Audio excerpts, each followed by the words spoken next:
us. We have the Registrar of the University, Dr. Georgina Asi Osu. Doc, please wave at us. We have the Vice Chancellor of the University of Energy and Natural Resources, Professor Elvis Asaribedi. Prof, please wave at us. Nananom is being represented here. Nananom Adaroma, Mepacho, Monpeja Bonse, Niema Makwaba. We have deans, directors, HODs. As the program goes on, I will introduce them. Ladies and gentlemen, we promise that today's program is going to be a quick one and we will not take much of your time. At this point,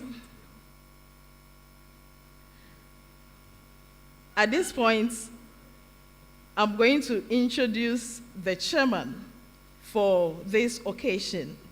But before then, let me introduce Professor Bantiel. Prof. Co-Chair, wave at us. Thank you very much for coming. So yesterday he chaired the program. Today he has also accepted to chair the program for us. We are privileged to invite Professor Mohammed Salifu, former Director General, GTEC. Prof, your audience, your chairman. Please let's welcome Prof with a round of applause.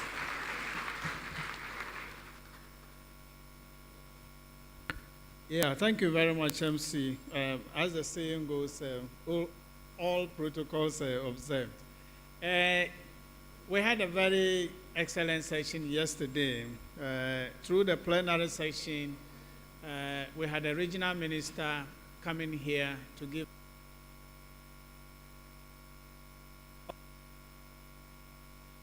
our transformational dialogue series this year. He also honest by giving us on behalf of the Minister for Environment, Science, Technology, and Innovation.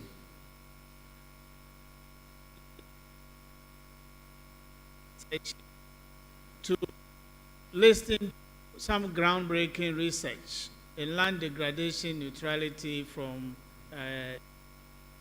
of the University of Energy and Natural.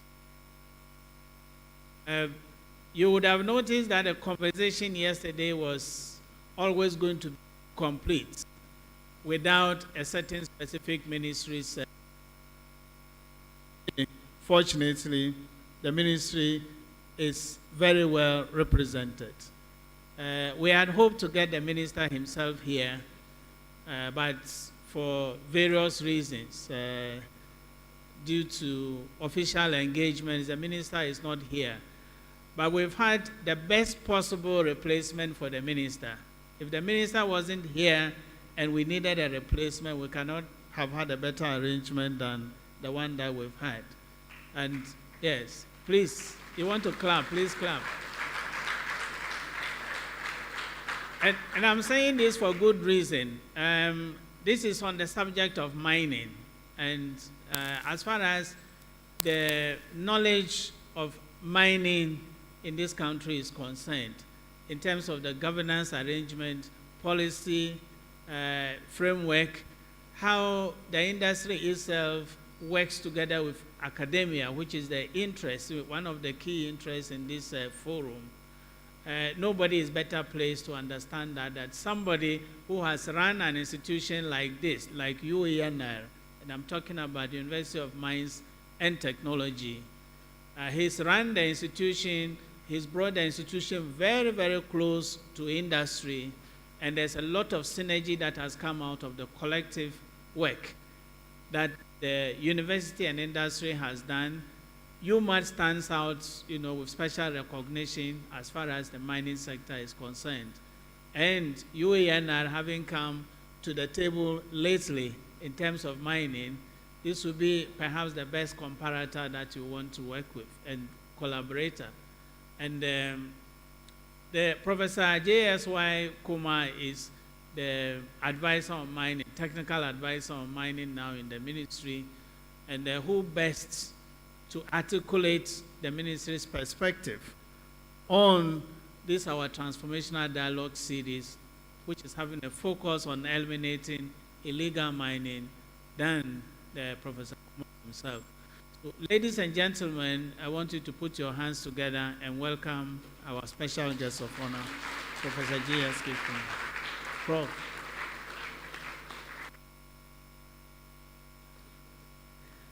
Let's appreciate Professor Salifu. Prof will wait. Yeah. Thank you very much for the acceptance. I want to acknowledge the presence of Mr. Henry Osei, Director of Research and Business, Chamber of Bullion Traders of Ghana. Please, let's see you.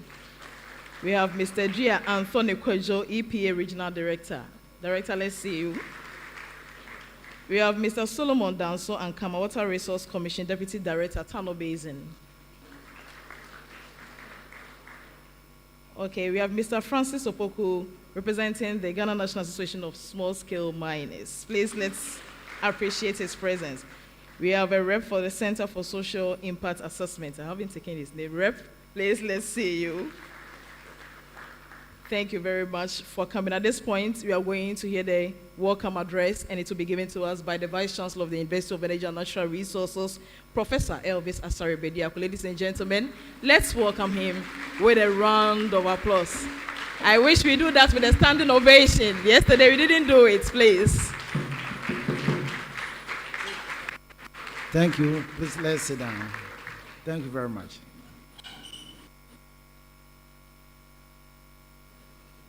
The chairman of the occasion, Professor Mohammed Salifu, our special guest of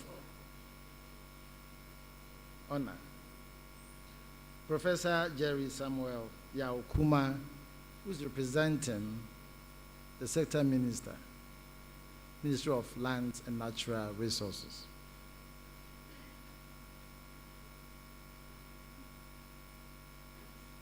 The co-chair, Dr. Steve Mantia,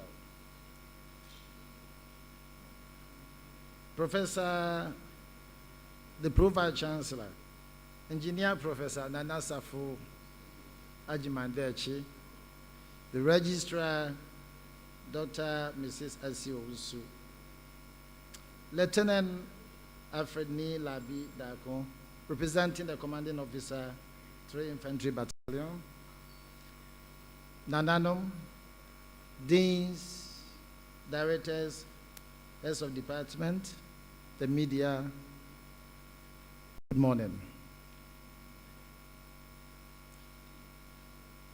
I'm indeed honored to welcome you to the second session, second day of our fourth transformational dialogue with the theme, Eliminating Illegal Mining in Ghana, the Will and the Bill. We are indeed privileged to have key stakeholders with us, the academia, the policymakers, and all the important stakeholders. And we are also happy. It's quite interesting to realize that the well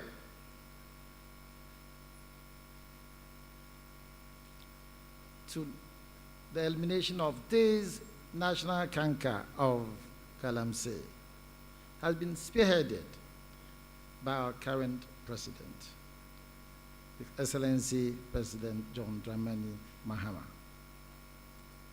This is amply testified by the numerous efforts in terms of policies and legislative instruments and actions taken so far. I think yesterday I mentioned that within just 3 months in office, the actions so far indicate that the president has shown the will. There have been several bills that have been passed over the years, but we still have this national canker of Galamsey. I'm sure as we've met this morning, we are here to discuss, and I'm convinced that we all have the will. It's not only government. The government has a role, the stakeholders have the role, the academia has the role, and all of us have the role to play. So, I want all of you to support this program, contribute freely, and come out with solutions to this national canker. Since you have the well, the president has the well, the ministry has the well, and you all have the well. Therefore, let's all together this morning ready and Jojo until we come out with a solution to this national canker. Thank you very much.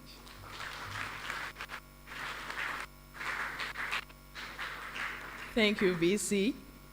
We want to continue acknowledging our people gathered here, especially. Gentlemen, I want to introduce the students from the Mines and Built Environment, University of Energy and Natural Resources. Let's see you by waving your hands. You're welcome. We also have students from UENR Basic School. Let's see you. They came with their teachers and the head of the school. Please wave at us. Or let's appreciate their presence. We have the Dean, School of Graduate Studies, Professor Dominic Otu. Prof, wave at us, please. School of Mines, Professor Jonas Akudugu. Dean, School of Sciences, Professor Samuel Fosu Jesse. URA Director, Mr. Alfredo Hinana Apia. Dean, School of Engineering, Engineer Emmanuel Professor Nyantechi. Please, are you all here? Wave at us, yeah. We also have former Dean, School of Geoscience, Professor Emmanuel Ahen. Prof is here. Okay. We have HOD, Department of Mathematics, Professor Elvis K. Donko. Prof. Okay. We have Professor Nanasa for Geoscience. Please wave at us. Let's appreciate them. Let's appreciate them. We have Dr. Felis Uba, Head of Mechanical and Manufacturing Engineering. Dr. Uba, today happens to be his birthday. Happy birthday to you. Mr. Eric Esando, Vice Hall Master Hall 1. Speaker, please, if you are here, let's see you. We have the Director of Works here. Director, your name? It's very cool, but so please let's appreciate the Director's presence. I have to study his name. I have to take my time. We have the Director of Security, Mr. Zakari. Mr. Zakari, please wave at us. We also have the Head of the Pharmacy for UENR Clinic. I've seen you here. Please wave at us, Dr. Augusta. The Head for UENR Library, Dr. Linda Akawile. Please wave at us. I hope I got the name correct. Thank you very much for coming. I'll keep acknowledging protocol. So, our special guest came with a special assistant. Let's also acknowledge the presence of Madam Alice Ajwa Safua. Madam, please wave at us. Ladies and gentlemen, we will have a short breather. The cultural troupe will take charge. Please do enjoy.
Thank you. Let's appreciate UENR Cultural Troupe again.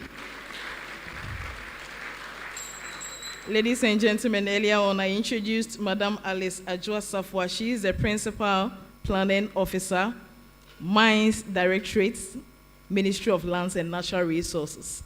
Let's acknowledge her presence one more time.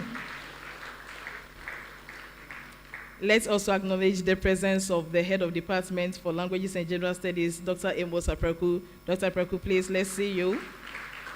We also have the HOD for Nursing, Dr. Vicentia Brobe. I've seen the HR Director. Please wave at us. Thank you all for coming. Thank you. Ladies and gentlemen, representing Honorable Emmanuel Amakofi-Boa, Minister for Lands and Natural Resources. Join me, welcome Professor J.S.Y. Kuma, former Vice Chancellor, UMass, as he gives us the keynote address. Let's welcome him with a round of applause.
Mr. Chairman, Professor Salifu, the former Director General of Ghana Tertiary Education Commission, and the co-chair, Dr. Steve Mantiao, the Vice Chancellor, of this August University. I would like to stand on the protocols that you have established so that we go very fast. But I'll very much also acknowledge Nananum for gracing this very important occasion. And of course, all the staff of UENR and the basic school. You of UENR, you are the future leaders. It is very good that your headmaster or headmistress thought it very prudent to bring you round to listen to the discourse.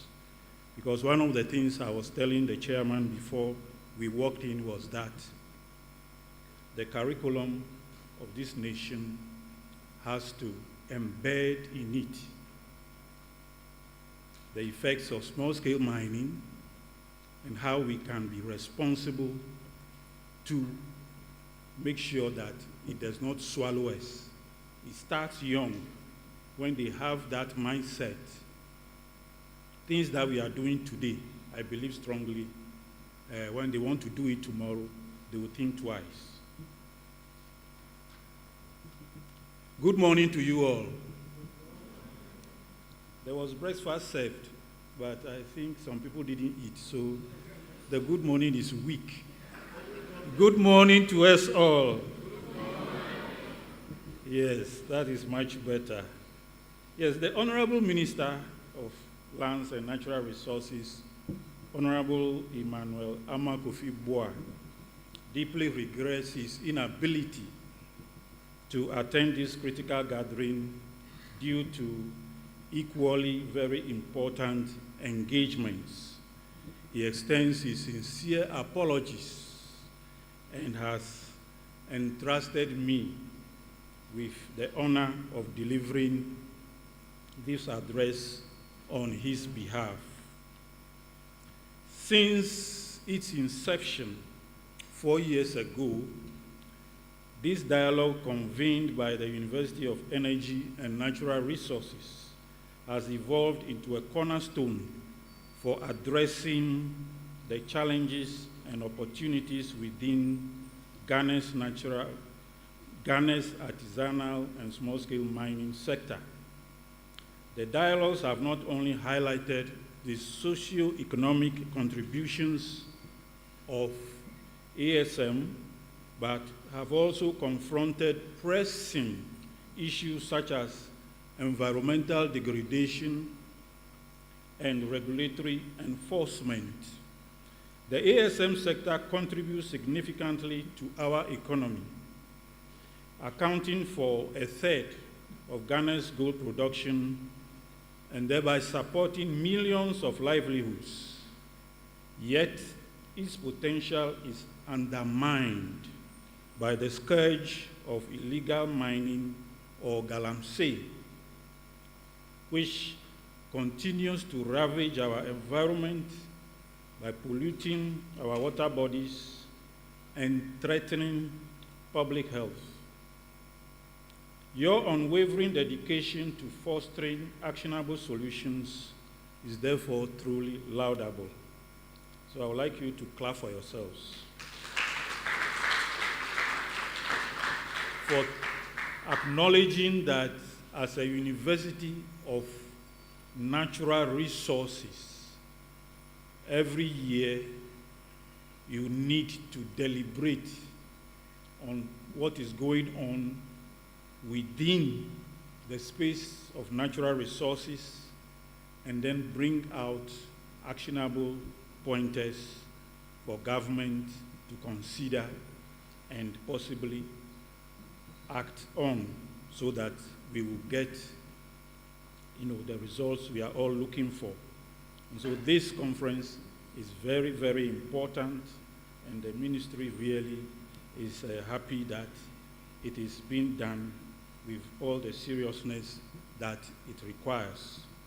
While it is both an honor and a profound responsibility to stand before you for this important gathering, it is also testament to our shared resolve in transforming Ghana's small-scale mining sector.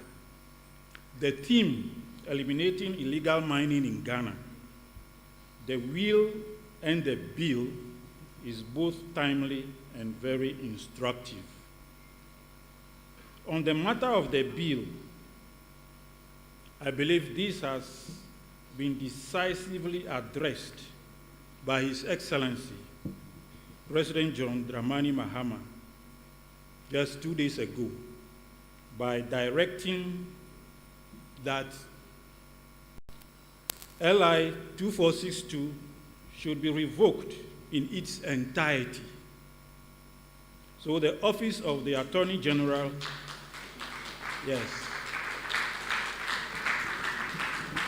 Maybe some of us have not heard, but the President issued a directive, and that tells you that he is a listening president, because aspects were to be repealed, but listening to all the CSOs and the citizenry, he has come to give this directive. And so he has asked the Office of the Attorney General, in collaboration with other state institutions, to ensure that this is effected when Parliament reconvenes. So with this legislative matter resolved, that is the bill, which I believe would have generated a lot of discussion, it has been put to bed. So we will now talk about the will to actually see how best we can resolve this existential threat that is facing all of us. So we will move to the will, and I would like to inform you that with unwavering determination to enforce and comply and make sure that compliance is effected, just as the Vice Chancellor said, most of us gathered here have the will, and I believe a lot of the good people of Ghana as well are very much interested and even urging us on to do something about this canker. I think with time, we shall all see the effects of the pressure that we will be putting, or we are still putting on those who think that they can destroy our environment. Mr. Chairman, ladies and gentlemen, natural resources, including minerals, are under unprecedented global strain due to the rapid population growth, urbanization, escalating demand for raw materials, and the compounding effects of climate change.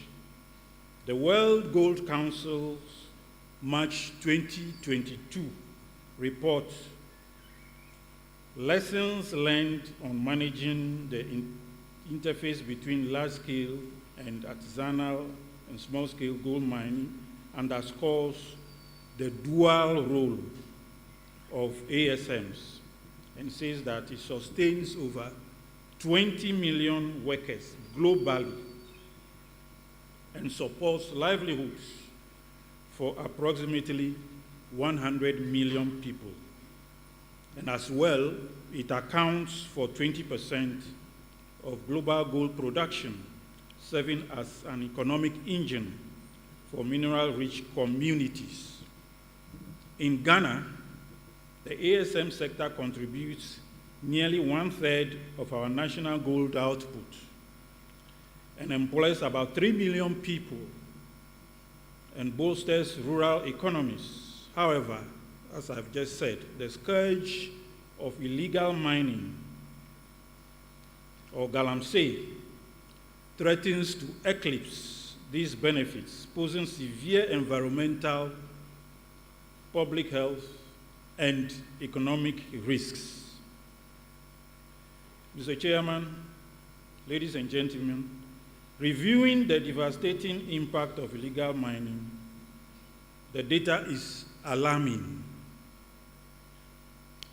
Our forest reserves, as you may all be aware, have been ravaged, such that 44 out of 288 reserves have been seriously degraded, with over 5,300 hectares lost to illegal mining.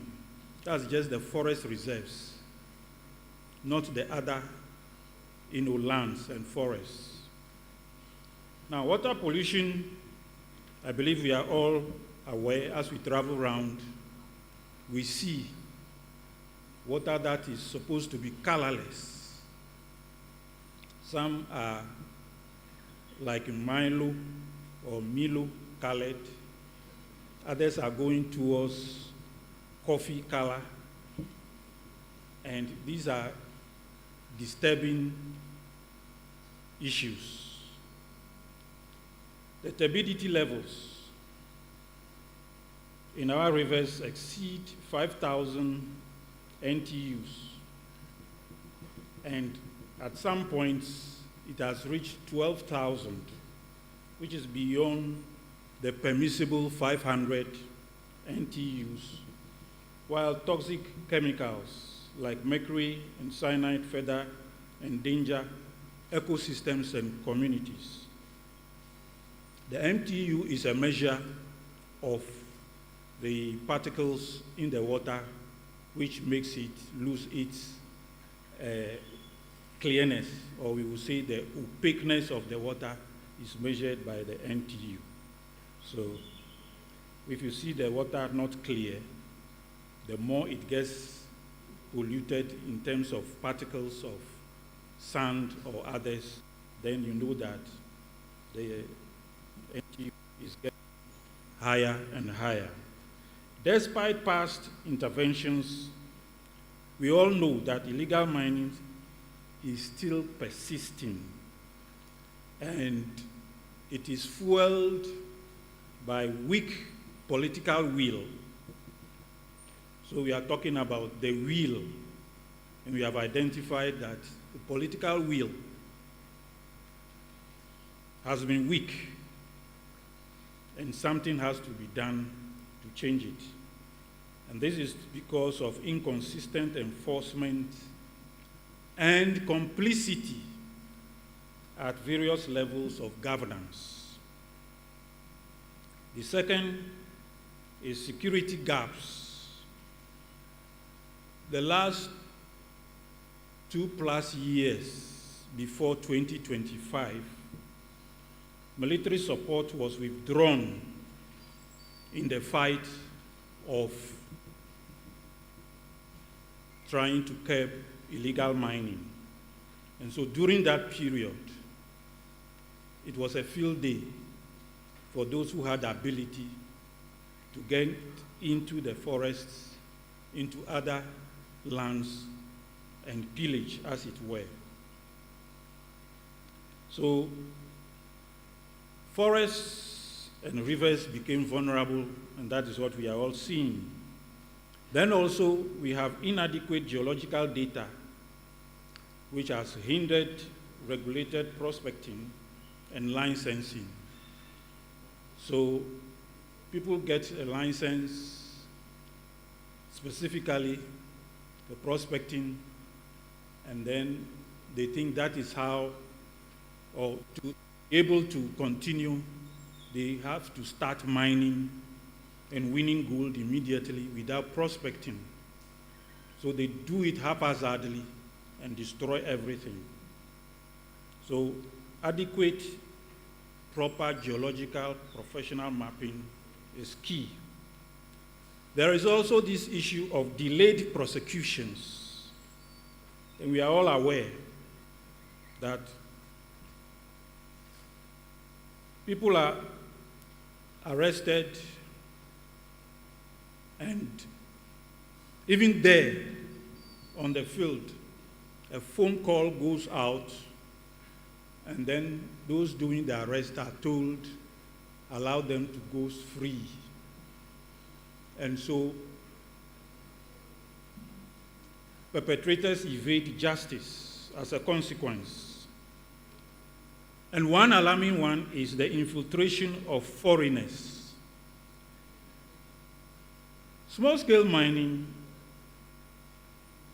is purely for Ghanaians. That is what the law says. So the unchecked entry of non-Ghanaians into the sector openly, selling wares and going in there to do what they are not supposed to do, even with armed people, tells us that the will has to be strengthened to get some of these things properly sorted out.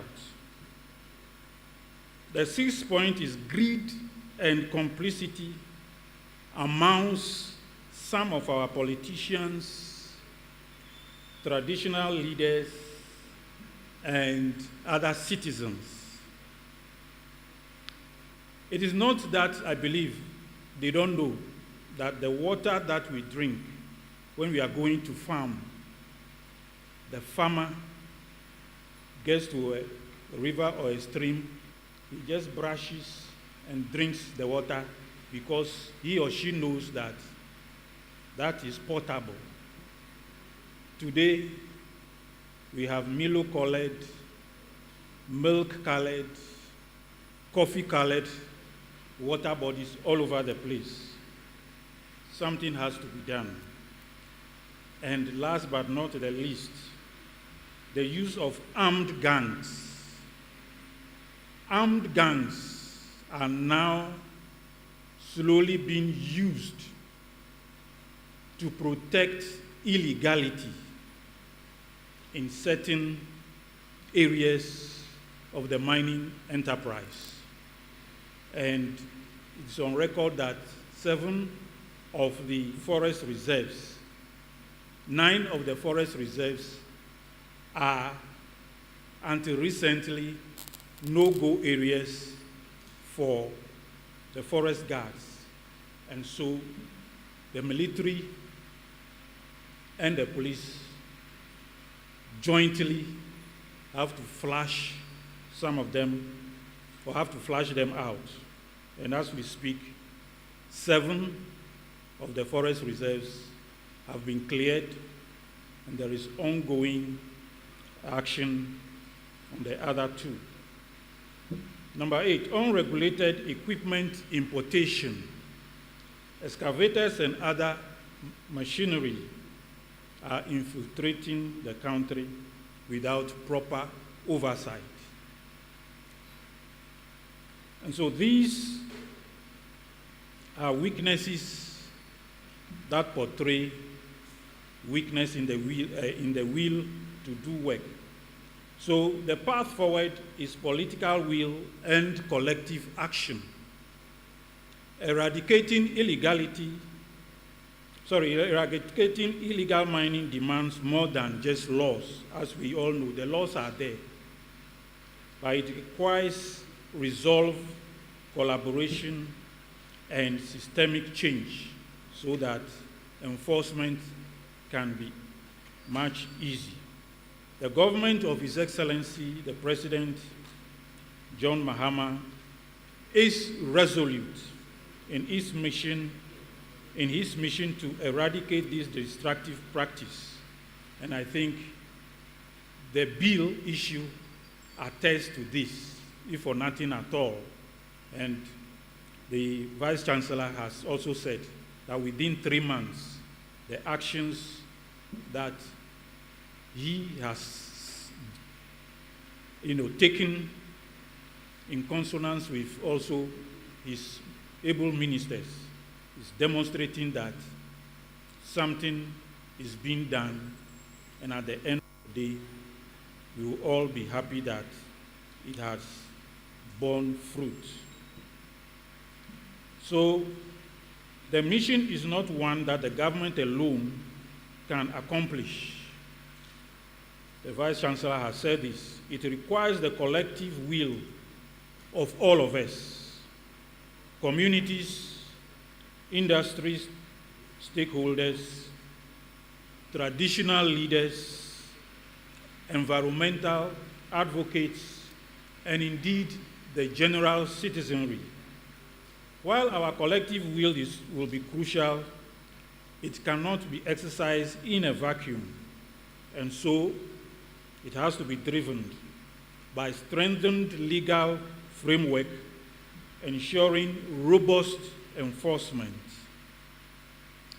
community engagement and education, promoting responsible practices. Then, economic alternatives, providing viable livelihoods for affected miners. This morning, Dr. Steve Mantel gave a very excellent lecture on some of these. Thought you'd clap for him.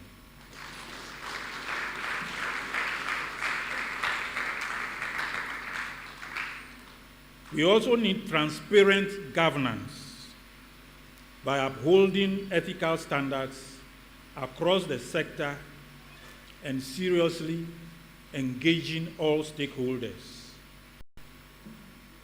In this light, the government has adopted a five-pronged strategy. One is that we reform the licensing regime. And so, as we speak, a multi-stakeholder committee is reviewing all licenses that have been issued so that compliance will be tested, and when necessary, appropriate sanctions will be applied. And then, from now on, any new license that will be given, the processing will start at the district level with a very strong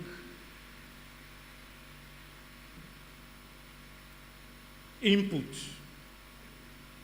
from our traditional chiefs. They will form part of the committee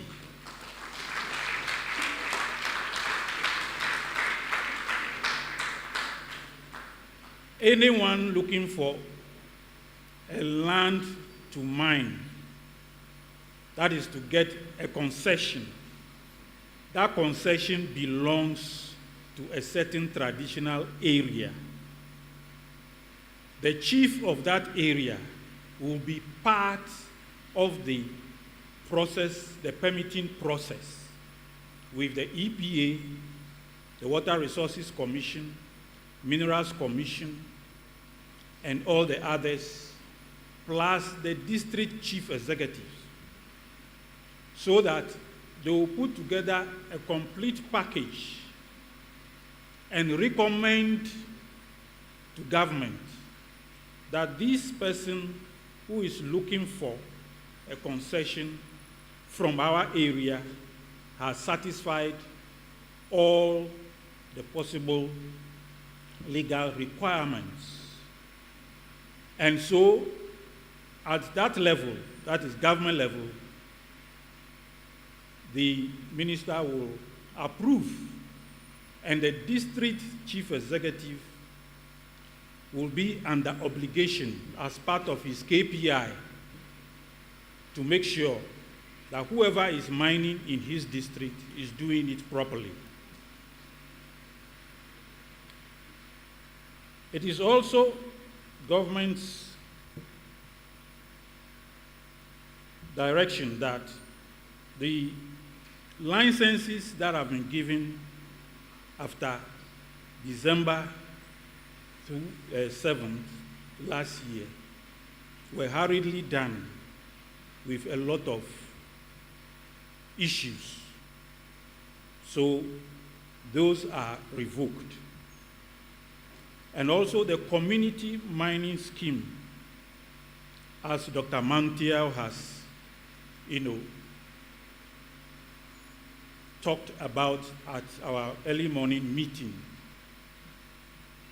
is fraught with issues. The scheme is there. The idea or the book or the document is okay, but it's been hijacked by influential people. And so even though it's supposed to be community, it is actually one person. Then he employs hands, and instead of the community benefiting, somebody alone is taking everything away. So now government is in the process of establishing cooperative mining schemes. This mining cooperative scheme, the traditional rulers will be part of the scheme or of that particular area's mining scheme. The youth groups, the women's groups, and any of those people perpetuating illegality who want formalization are also welcome to join, so that indeed it is a cooperative in both word and in deed, so that whatever is accrued from that, the community will determine how it is used for their own benefit. It will not go into the pocket of one person as it used to be. Excavators, that has actually exacerbated the destruction of the environment, are now going to be tracked. Currently, about 70 legal small-scale miners, concessions, have been geofenced as a pilot, activity. The concession boundary is geofenced. The equipment, mining equipment in there, the excavators, are tracked 24/7 in real time. So in a control room, your work is monitored, but more so, the tracking device, even when the eye is not seeing, when you want to move your equipment out of your concession, it will trigger an alarm, both to the driver and at the control room. So immediately, you want to continue to get out of the concession boundary, or immediately you get out, remotely your excavator is immobilized. And you have to put in a call to the control room, explain why that machine, having been warned that don't go out, you persisted. You pay a fine before your machine is mobilized again to get back into the concession. This is a pilot program, but we intend to roll it out to cover all forest reserves, all water bodies. And the DVLA is about to start. In fact, 1st May, they have started tracking and registering all excavators that are imported through the ports. But those which are already in the system, there are plans underway to get them licensed and tracked so that you'll be able to come to terms with all their activities. Now, small-scale mining, some people have done it over time, and what they are doing is no longer small-scale. So the intention of government is to recategorize the space into small scale, medium scale, and large scale. So that is the reforms in the licensing regime. Now, when it comes to enhanced enforcement, as I have already said, 7 out of the 9 forest reserves that were inaccessible in the past have now been cleared. So this is an ongoing exercise. And as we speak, 150 excavators, bulldozers, and weapons have been confiscated, and 71 people have been arrested, and they are going through prosecution. Now, a more robust joint military force is going to add up to it's already going on, so that illegalities in the space will be reduced. Now, small stakeholder collaboration. We are ongoing processes of engaging traditional leaders, MPs, civil society organizations, the media, and the security agencies. This is an ongoing thing, and it is going to continue, so that as we go along, ideas that can be incorporated into the work to curb this illegality. Environmental restoration.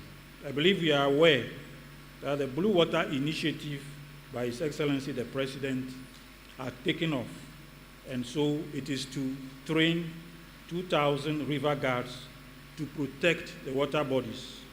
As we speak, 400 have been trained and commissioned. So slowly we will see their activities bearing fruit. And also to reclaim the degraded land, we have the Tree for Life reforestation program that was also launched by the President in March this year. And we are to plant 20 million seedlings. And it's not going to be a day's activity. It was launched 21st March, but starting from June,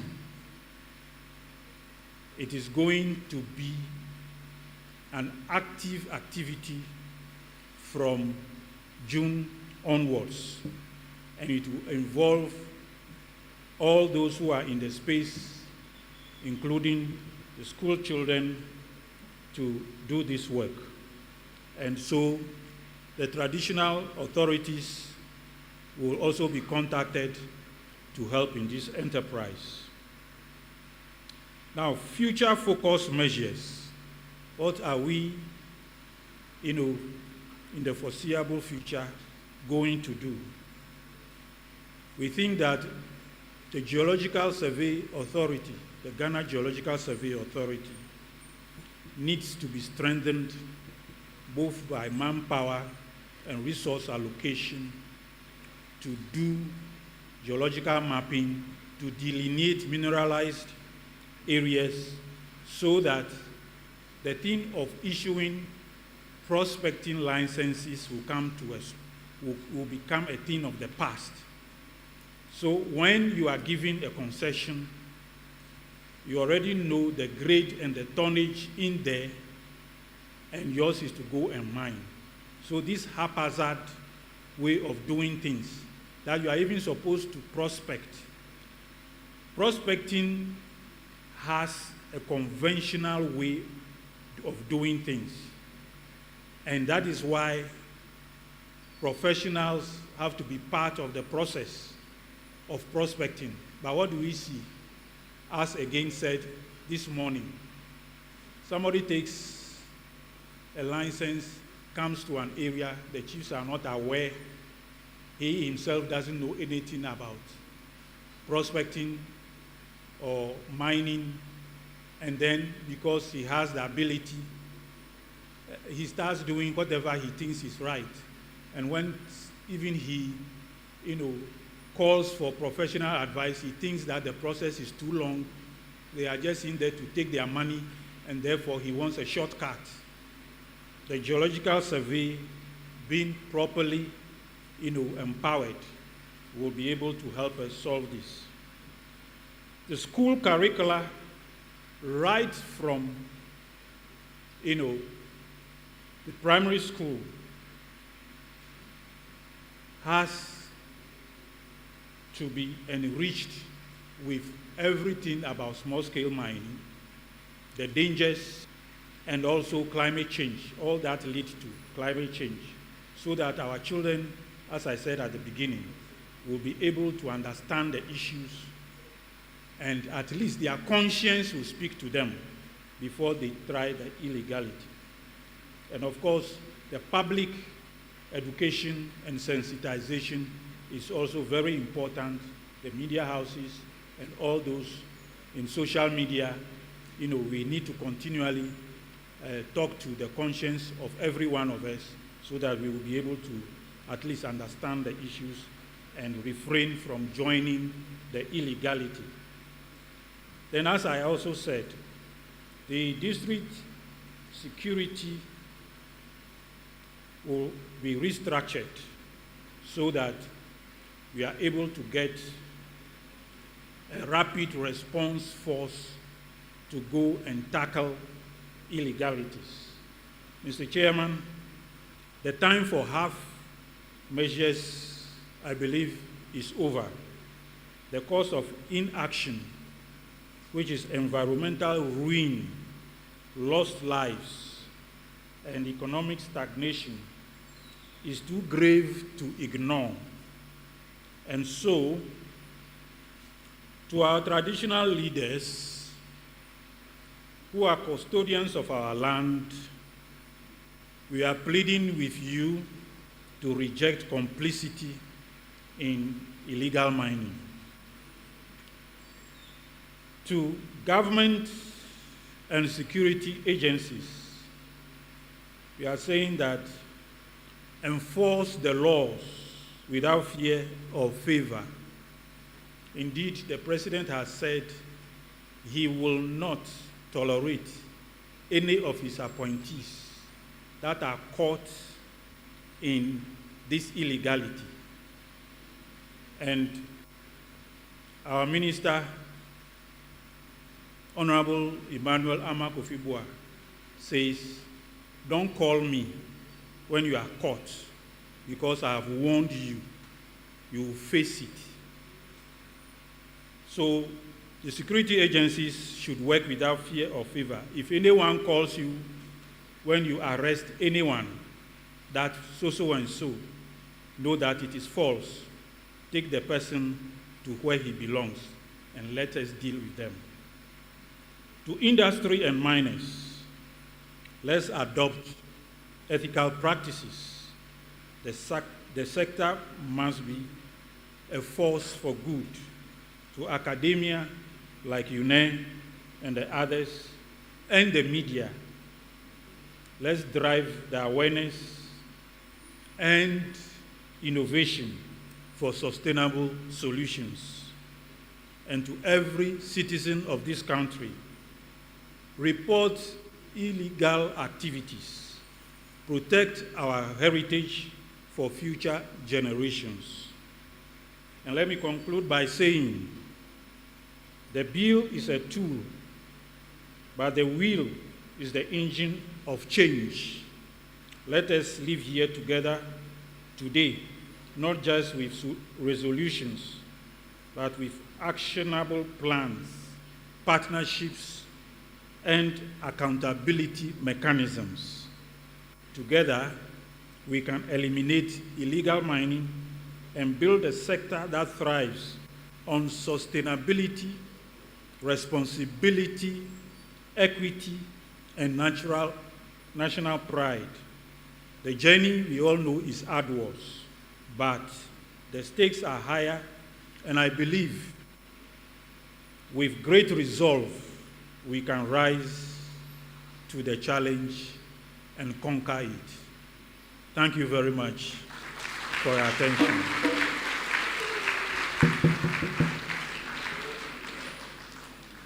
Let's appreciate Prof one more time.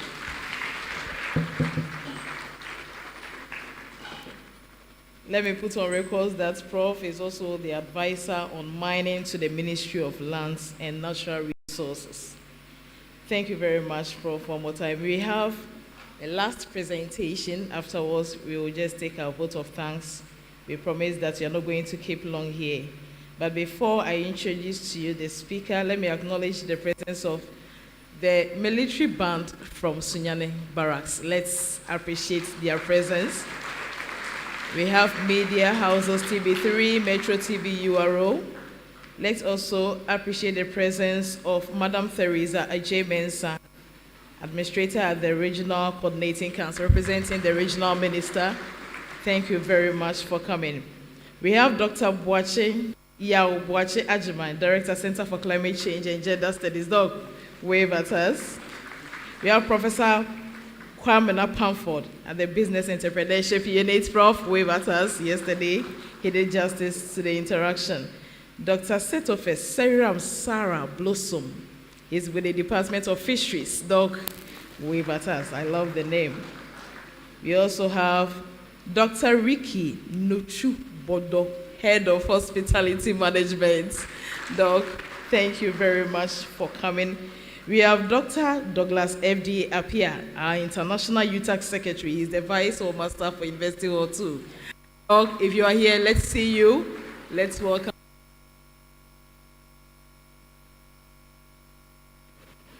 We have Professor Atadakwa H. of the Agriculture and Bioresource Engineering.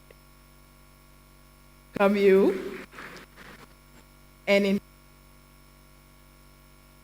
sorry, we want to introduce you again, Human Resource Directorate. Please, let's welcome you with a round of applause.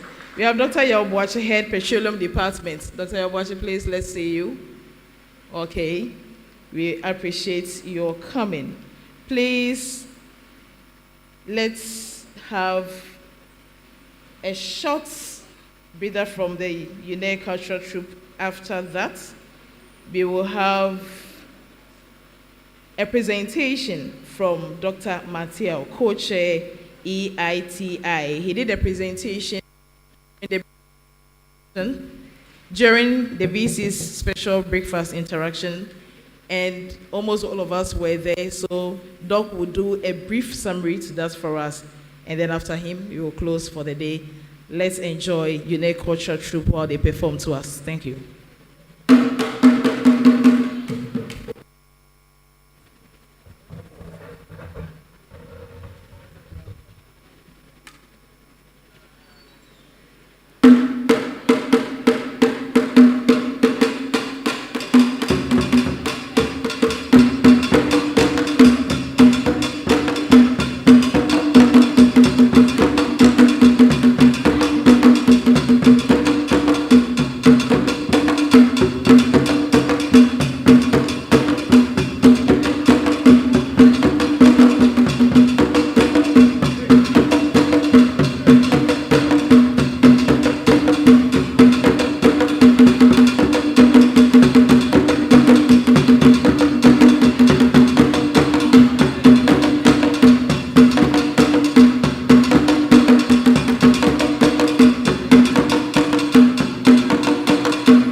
much, United Culture Troupe. Let's welcome Dr. Mantiel as he brings his presentation. Let's welcome him with a round of applause, please.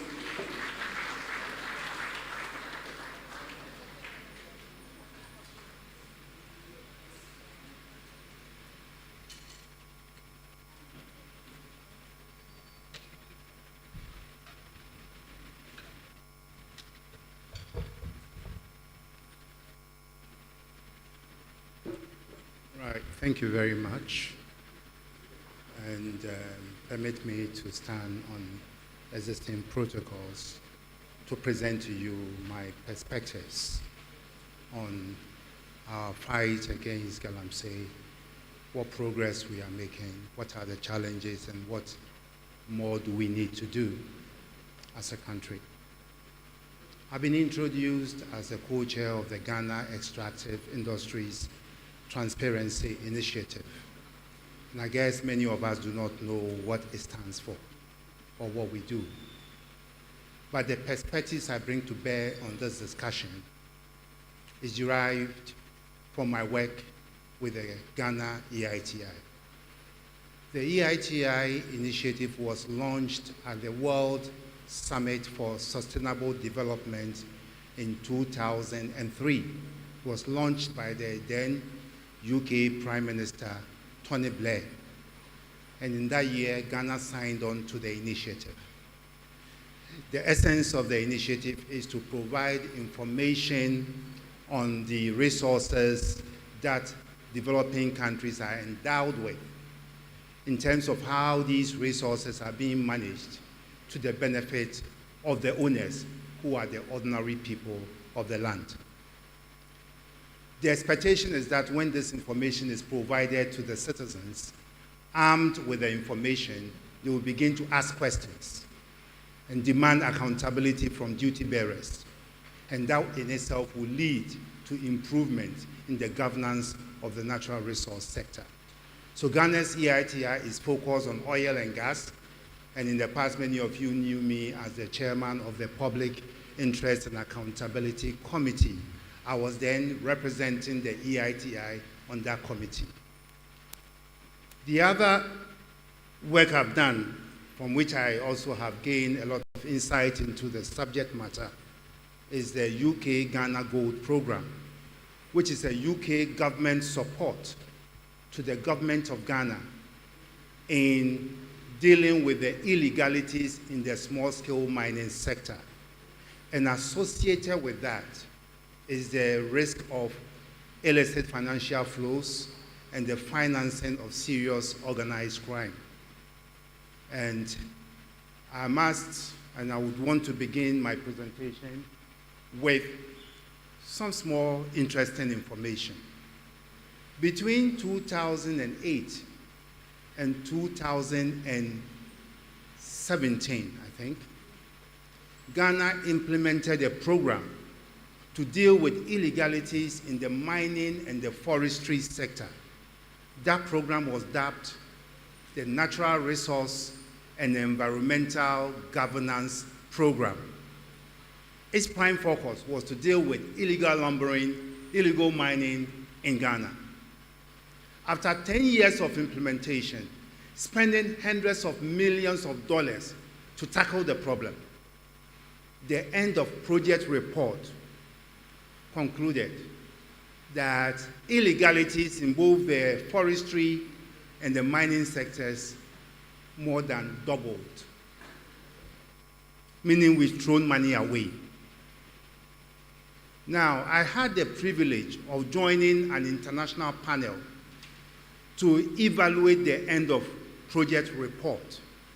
And the panel concluded that the reason illegalities in the mining and forestry sector more than doubled over the 10-year period, we sank hundreds of millions of dollars in dealing with the illegalities, is vested interest.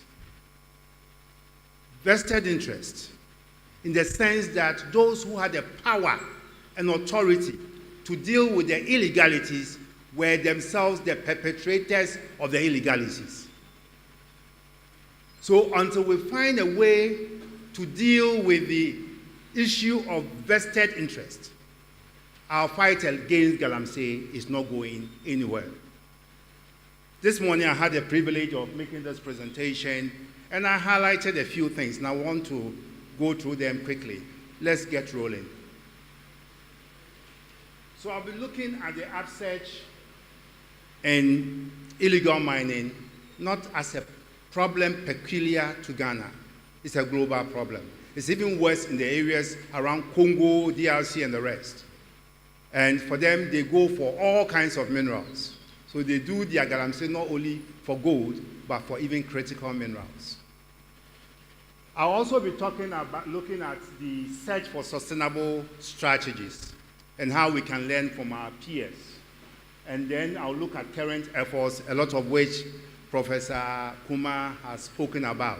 I mean, listening to him, you would think we compared notes, but it tells you that the convergence of ideas in terms of what government is thinking and what some of us who have been working on the issues over the years for more than 2-3 decades shows that there is a certain common path that we can follow to deal with the problem. Incidentally, in working as the lead consultant for the gap analysis of the African mining vision, I think students of mining in this room should be aware of the African mining vision. It is the African Union's blueprint for changing the narrative around mining in Africa in ways that make mining contribute positively to our development. And the assignment, which was commissioned by the UNDP, was aimed at identifying the gap between where we are currently and where we need to be according to the African mining vision. And the gap was quite substantial, including dealing with issues of illegal mining. So we'll be looking at the current efforts, and then I will end with some few takeaways. Keep rolling. This table or this graph tells us the growth in the incidence of illegal mining across the world, not only in Ghana. So in 1993, look at it, there were 6,000 people across the world that were, 6 million across the world that were involved. 1999, it has moved to 13 million. 2014, it has moved to 30 million. And as at 2017, it's moved to 40,500,000. And this, yes, this is sourced to the database of the ILO, 1999. So for those of you, you know, when you are dealing with academicians, you need to indicate the source of your information. Okay. Currently, the Minerals Commission estimates that there are over 1 million Ghanaians involved in galamsey. If we displace them, are we going to be able to find jobs for them? That is the challenge. Now, up until 2019, the Minerals Commission, estimated that the average contribution of ASM was about 35.93%. That's the contribution to total national production. Today, it's estimated to be around 40%. But in 2018, we hit 43%. So which means we are almost producing the same volumes of gold as the large-scale miners are doing. However, the contribution of the small-scale mining sector to our domestic revenue mobilization leaves a lot to be desired. It's less than 1% of total taxes and fiscal revenues from the sector. So which means the bulk of the benefits, the fiscal benefits we get from mining comes from only the large scale. If you have to make a choice, which one would you go for? Even host communities, they benefit from a share of the royalty that the large scale companies pay. And that's what you call the MDF, the Mineral Development Fund. Small scale miners do not pay royalty, even though they are supposed to pay. They don't pay corporate income tax. and all the other inputs that they are required to pay. I've sat on a committee that was reviewing ground rents just recently. And the cry of the OSL is that the small-scale miners pay their ground rent only when they come for their license. After that, you don't see them again. They don't come for renewals. So we are not getting any real benefit from small-scale miners. Yet they are causing the most environmental damage. And that is why in the presentation, I'm going to recommend that beyond the enforcement of the law, beyond the provision of incentives, there are certain fundamental reforms that we need to undertake as a country to turn the narrative around. So globally, countries are devising different strategies, and thankfully, I think the Ghana Landscape Restoration and ASM Formalization Program officers were here yesterday. This morning, they've been online presenting, and they mentioned the support they've given to all the sector agencies and all that. That support included the sponsoring of a trip to Tanzania to see how they are dealing with the menace of illegal mining. The Ghana Association reps were there. My good friend, yeah, that's right, the Director of Finance for the ASM Association was there. And we saw how they've managed to do things differently. Some of the things that they've done are contained in what Professor Kuma has told us this morning. They've decentralized the licensing process. So if you are operating in Sunyani, you don't go to Accra to go and look for license. Your license, you apply to the office here in Sunyani for your license. It's processed, and then it is recommended for approval, and it goes to Accra. And you stay in Sunyani to take your license. You don't go to Accra. Which miner will leave his pit? And when he's supposed to be taking gold out of the ground, chasing licenses. So the bureaucracy and the delays that Professor Kuma talks about have been addressed in Tanzania. Again, there was the absence of market. And so you had influx of these Indians, Turkish, Iranians and all that taking over the trade in minerals. So what the government did was to get all traders registered and create a market. And the market operates like the stock exchange. You enter the place, a physical location. They call it the gold market. You enter the place, your first point of call is the Minerals Commission. So you take your gold there, and then they weigh and everything, do that, the SRF say and all that, and then they tell you the value of the gold. Then they give you a certificate to that effect, and you pay your royalty. Royalty for small-scale miners in Tanzania is 6%, and they pay without complaint. So we were quite intrigued, and we asked them, how come you are able to pay 6%? And in Ghana, our miners, we even increased withholding tax to just 3%. And that brought our local exports from 35% to 3%, which means the bulk went through smuggling. And they told us that because we get support from the government, when we were processing, the equipment we were using were not efficient. And so government decided to provide processing facilities around all the small-scale mining areas. You mine your ore, you carry them in sacks, and you take them to the location, just like a nika, the corn mill. So they process it for you, and then they give you your gold. You stand there and watch, they process, you take your gold. And through that, their gold recovery, which used to be 46%, climbed up to about 96%. So if you are paying royalty at 6% from your increased recovery, you don't feel for it. Today, most of the processing facilities our people are using are not efficient. Are we ready as a country to invest and increase the efficiency levels? Those are some of the things I know and I'm aware government policy direction is looking at. So these are some of the things. So we need to learn from our peers. Let's move on. Roll the slide, please. Okay. There are a few other issues, how we've actually, the kind of strategy we have used in Ghana. We thought, and we've always actually thought, force will do the trick. And various governments, both MPP and NDC, they've all used force. The result has been the same. Okay, we've not been able to stem the tide. Our efforts have not been sustained. And the reason, because it's been ad hoc, isn't it? In one occasion, you have Operation Halt, Operation what, Operation this. We have several operations. And we do not have the money to keep the soldiers and the security agencies at the location for long periods. So whenever they return to Accra, then the thing begins again.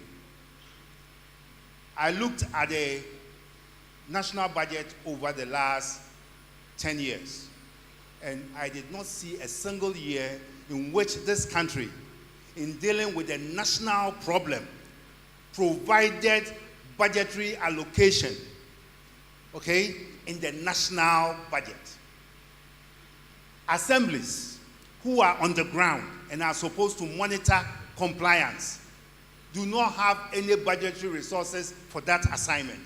And yet we blame them.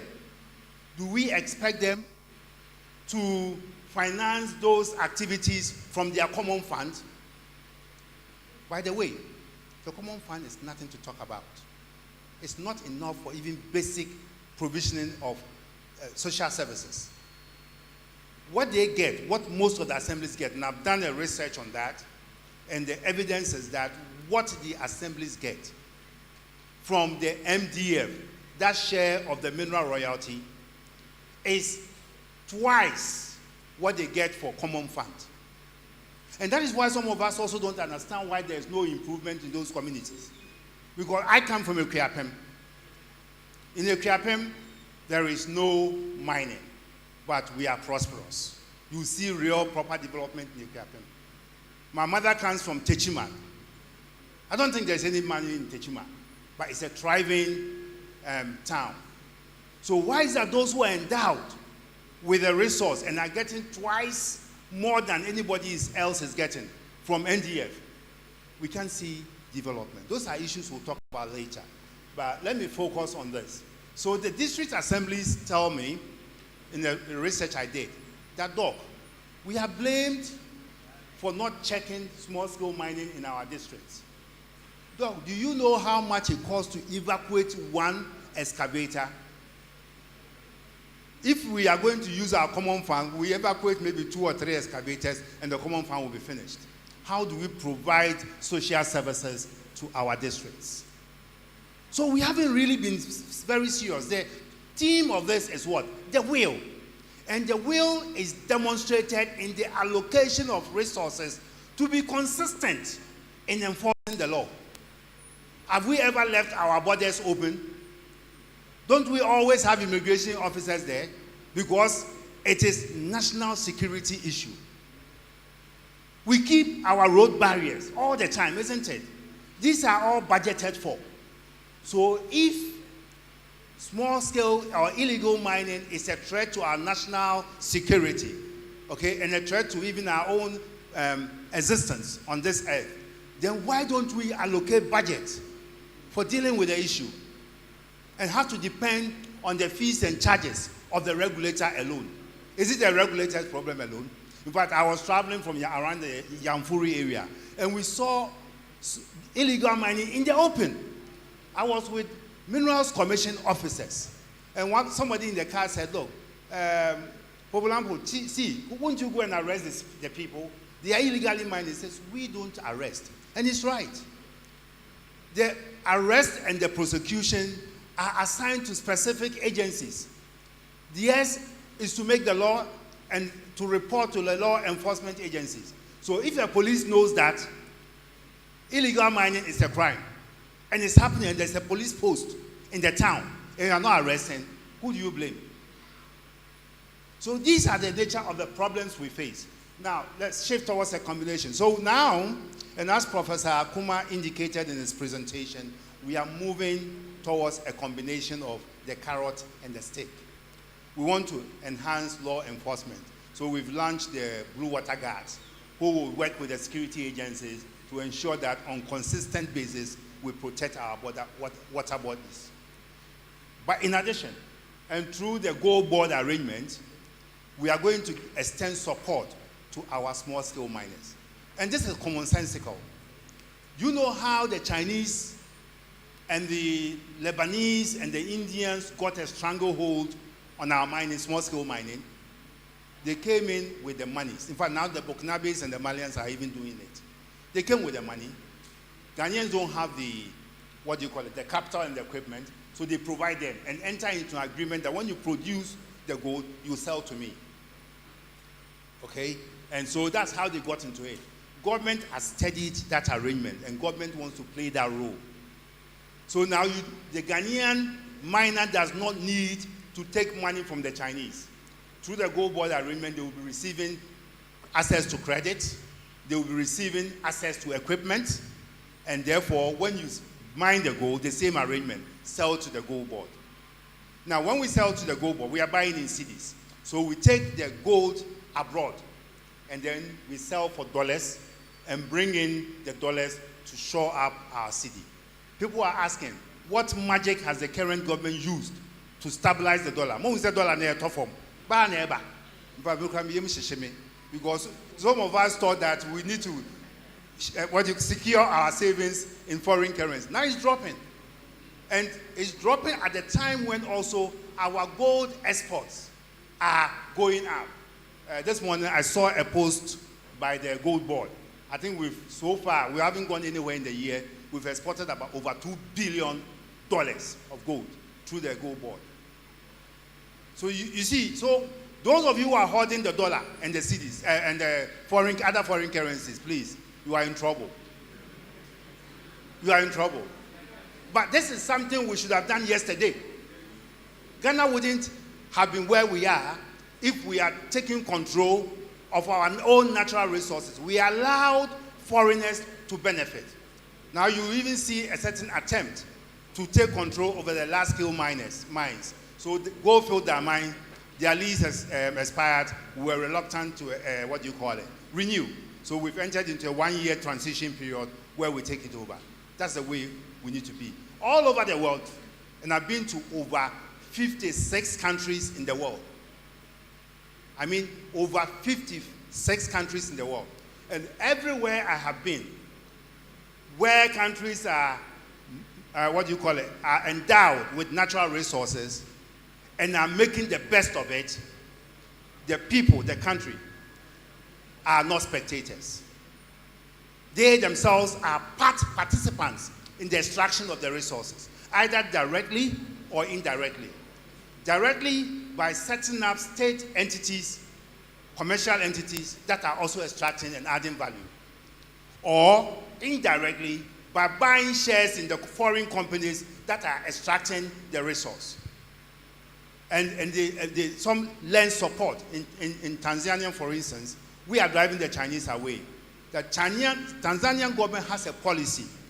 If you're a small-scale miner or you're a Chinese, you want to mine at small-scale level, you have to go and find a local person. Then you sit down and then you agree on the ratio of the distribution of the profit. And you are given 5 years to recover your investment, after which the agreement comes to an end. And the idea is to transfer equipment and knowledge to the local person. So after 5 years, the local person will be able to run his own mine. And then the Chinese, if he so wants to go hang around, he has to find another local person and enter into another agreement. He brings equipment and credit to support the operations. He recovers through the profit sharing ratio. He recovers his money, makes some small profit, and then the local person is able to stand on his feet. So people are doing innovative things to make sure that greater value is retained in the local economy. Why should Ghana mine gold for over 100 years and become a highly indebted, poor country? Does it make sense to you? It means something is not right.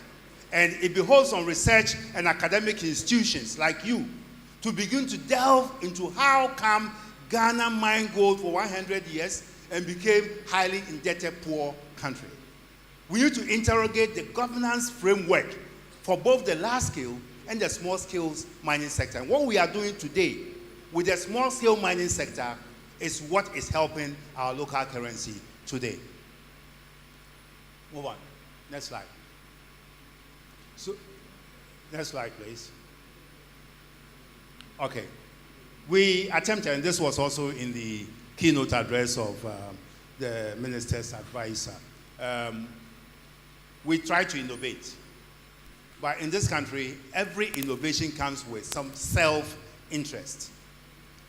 So we introduced the community mining scheme. Please take time and look at it. There's a manual, community mining scheme manual. Look at it. It's fantastic. But implementation, horrible. Okay? It lends itself to political capture. So miners who have political connections were the ones who got the license to do community mining. And then they would hire people to do the mining for them, and then they take the value out of the local economy.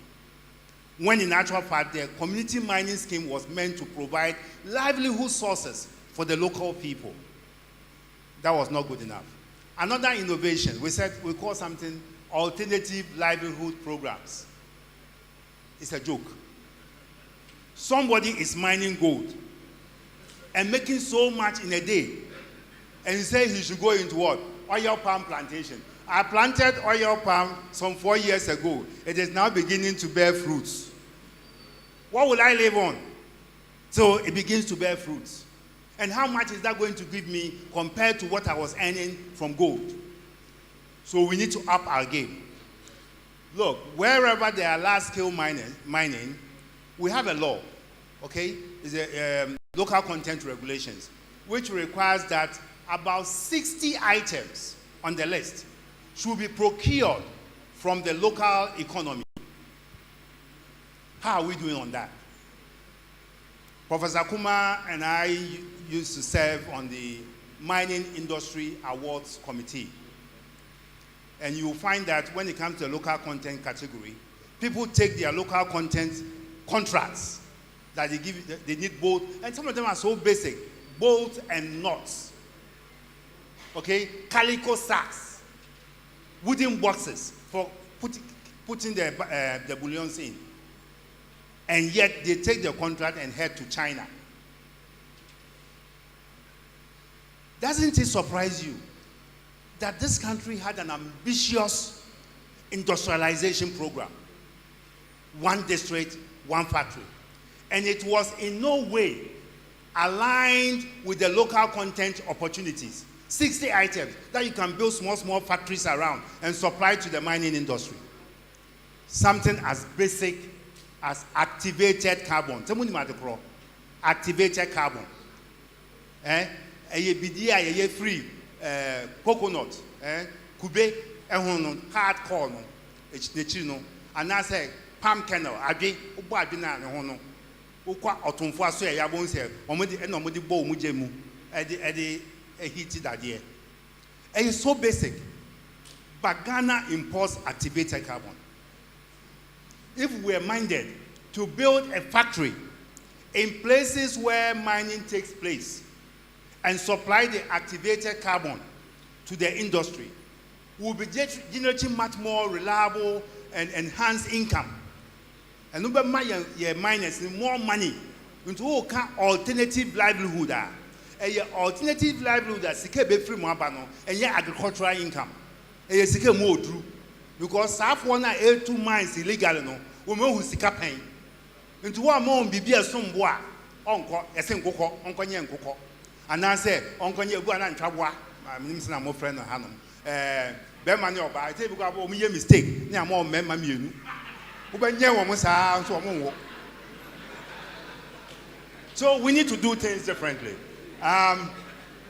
So all the alternative, the point I'm seeking to make is that we need to reinterrogate our alternative livelihood concept.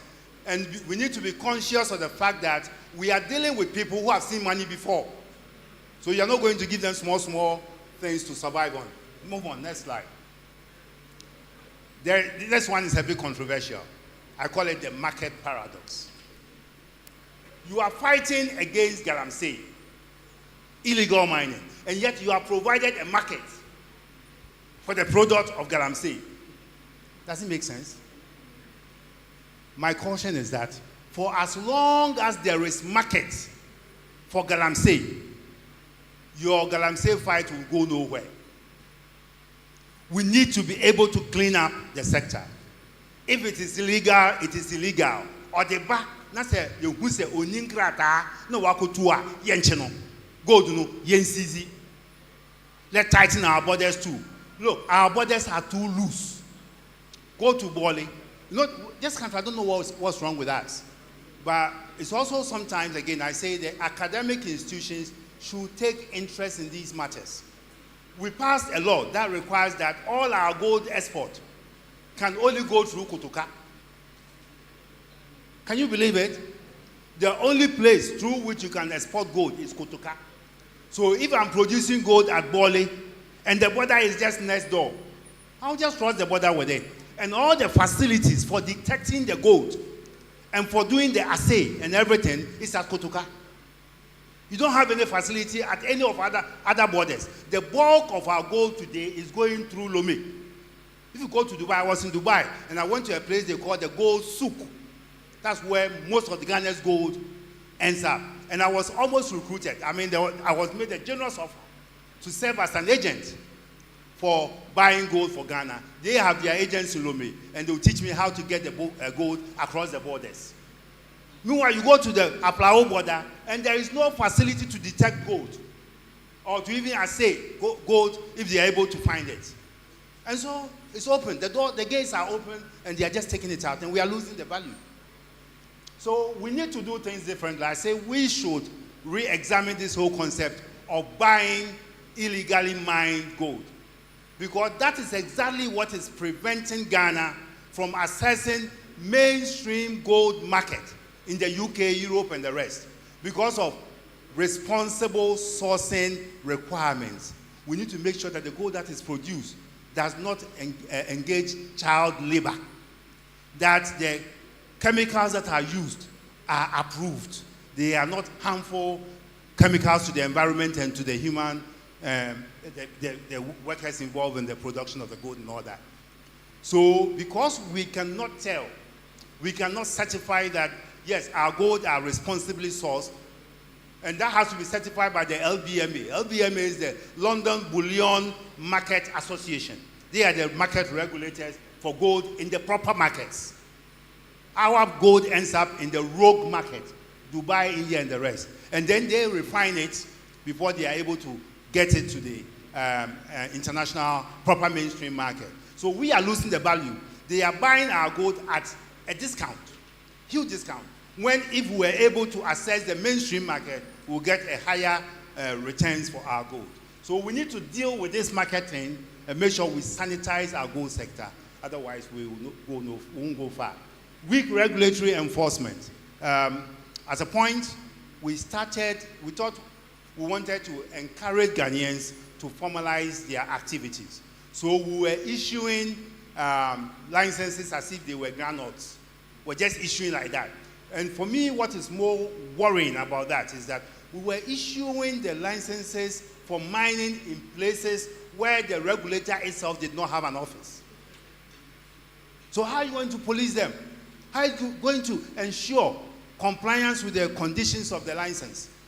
In fact, as we speak, Bole still does not have an office. And so the Bole is in Savannah region. It is the office in Wa that is responsible for Upper West and also Savannah. Meanwhile, there's intensive small-scale mining going on in these areas. Now we are playing catch-up, and I think very soon the Minerals Commission will be opening an office in the Savannah region and other places where they previously were not. But we shouldn't have actually licensed in the first place for places where we were not present, so that we're able to match regulation enforcement with the licenses we're issuing. Next slide. Let me just conclude. And by conclusion, I will say, a sustainable strategy to halt illegal mining in this country will need to take a holistic view of the problem.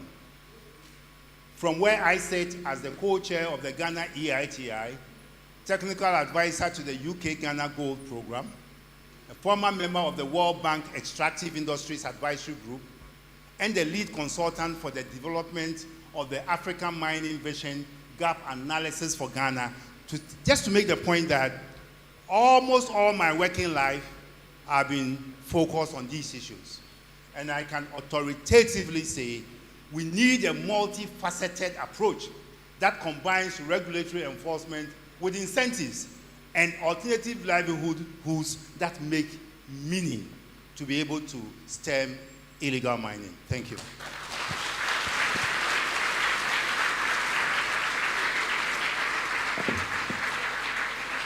We'll take questions. Thank you very much. At this point, we are going to take questions and contribution. We would love that we have more questions while Doctor rests a little. We are counting the hands, so if you have a question, we don't want someone's question to prompt your question. So if you have a question or you want to contribute, let's see you. 1, 2, 3, 4, 5, 6, 7. We are having 7 questions. So number 1. Please, can we have the microphone going around? Thank you, sir, for the wonderful presentation. I enjoy your presentation a lot. First of all, I'm a research fellow at UENR. There's something that I saw missing, the regulation of mercury importation into the country, because that is the main tool they are using in extracting gold in Ghana, especially the illegal miners. Thank you.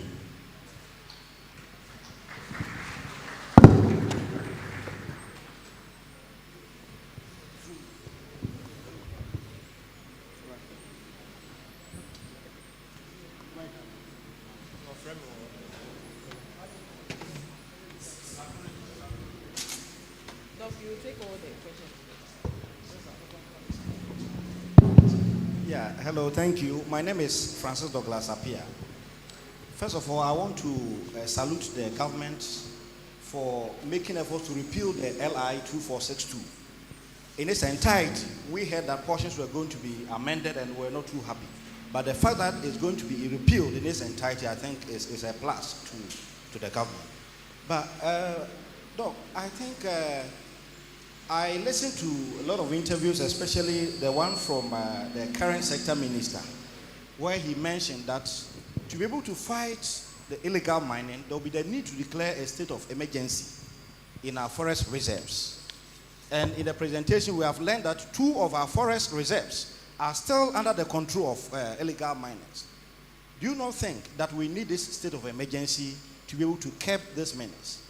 Is it not important that we do that? That is one question that I want to ask. And again, we are talking about the political will. I think that there are licenses that were issued long ago. Can they not be revoked as we look forward to, regularizing them well? Can't we do that, please? Can we not revoke all the licenses as we seek to, regularize them well? Thank you.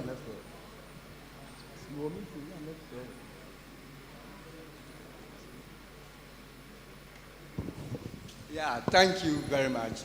At times, some of us become confused when it comes to the way we take a look at our problems as a nation.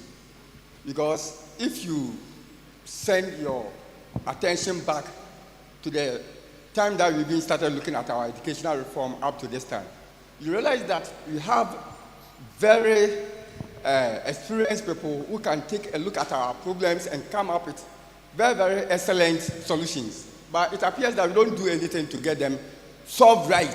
And that is our problem. Here we are saying that we have politicians who are hugely involved in some of these things, and we are not doing anything to make it disincentive for them. Instead of me being caught involved in Galamsey, being sentenced to maybe 5 years imprisonment, it should be 10 or 15 years for them, so that can put some kind of fear into them. Then, and we should also take a look at our moral fabric. It appears that we have, or our love for money is becoming more than our love for humanity. And this is something that we have to take back to our classrooms and try to raise children who have more love for the nation than what we see now. Thank you very much.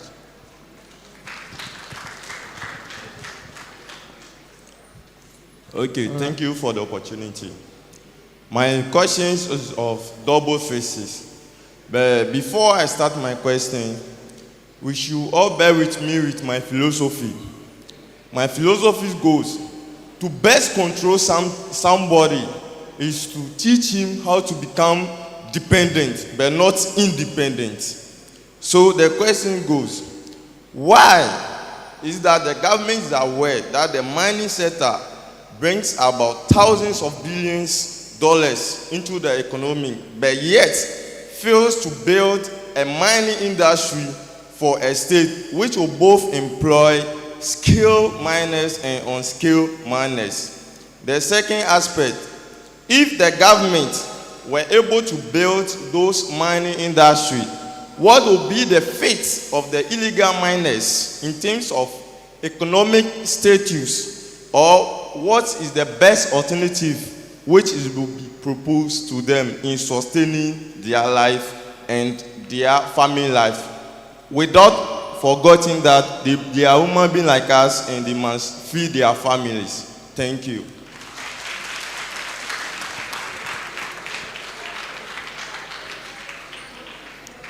Okay, my question goes to Professor Kumar.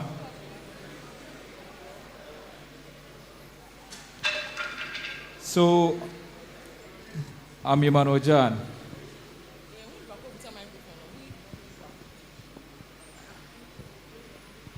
Okay, so beginning of the year, we heard that foreigners who are caught in illegal mining will be deported. And then Ghanaians will be prosecuted. During Professor Kuma's presentation, he mentioned that delay in prosecution also affects the fight against illegal mining. I don't know, because previously the president's stand was to review the LI, but now he's saying he's going to revoke it. I don't know whether the government stand is still on that we are going to deport foreigners who come with a lot of money and then give it to the indigents or the locals to mine. Are we going to send them to their countries using our taxes and then prosecute the poor Ghanaians? Is the stand still remaining, or the government is going to change their stand and then prosecute the foreigners as well? This is my question. Thank you. Thank you.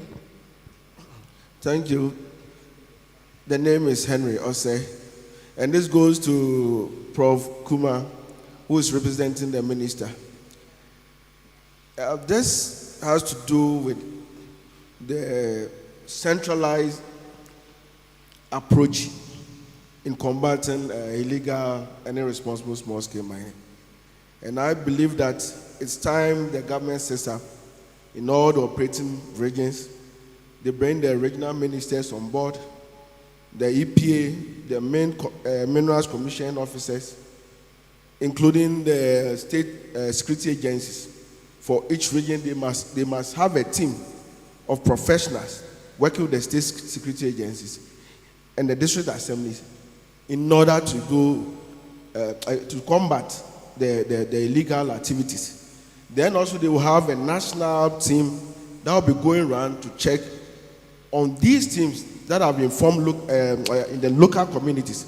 Because what we know on the field is, at any point in time, you just see a team coming from Accra with soldiers, what have you. And even those who are based in those localities, especially the EP officers, Minerals Commission officers, are not even informed about such operations. And they go in, they go back, and at the end of the day, the same status quo continues. So this is something I believe you need to convey to the minister to take a critical look at in combating the illegal activities in the country. Thank you very much. Okay, thank you, Doc, for such a wonderful presentation. Doc, as you alluded to, and rightly so, the government is now basing its projections as far as inflows, foreign inflows is concerned, to stabilize the currency and also for our reserve, mostly on the activities, production from the small-scale mining sector. And from the statistics that you show, when I saw it, I was just like praising God that, wow, so this thing is possible. Because they were talking about 1 CD. Now it's how much? 10, is it? The dollar. It's 14 CD. We are talking about 10 CDs in the nearest future. And so, wow, so if mining, small-scale mining has this potential to bring inflation and then the exchange rate to this level, then it's not a sector we can take for granted at all. So those who are saying that we should find a way to ban it, like Doctor also said in this presentation, we shouldn't look at the bad aspects too much, because you see, it's not the creation of the small-scale miner. At a point, living lining regime, as I made in my speech, came, to a complete stop because licenses were not being signed. So everything that we did in terms of Mineral Commission trying to make things easier came down. So now we have to applaud the current government.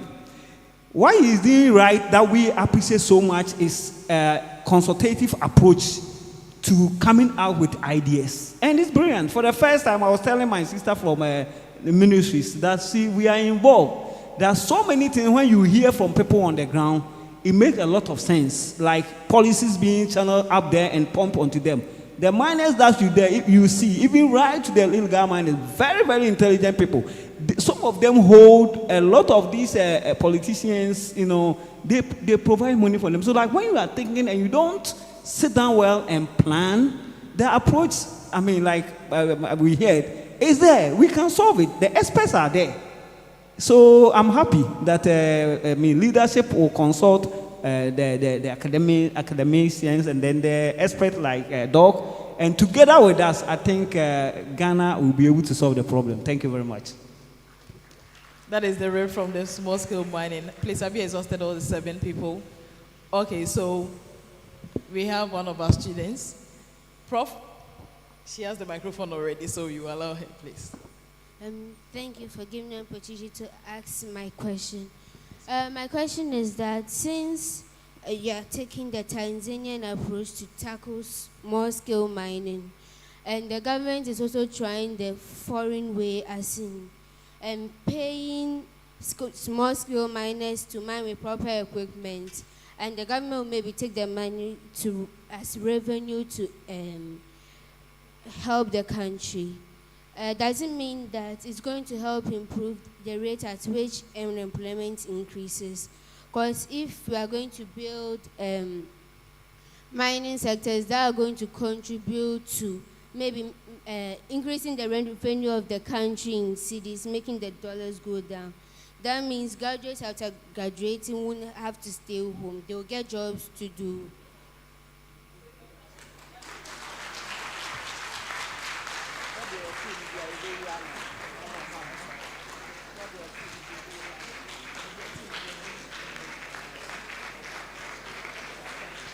So I think she wants to know whether the money will improve livelihood and create jobs for our youth.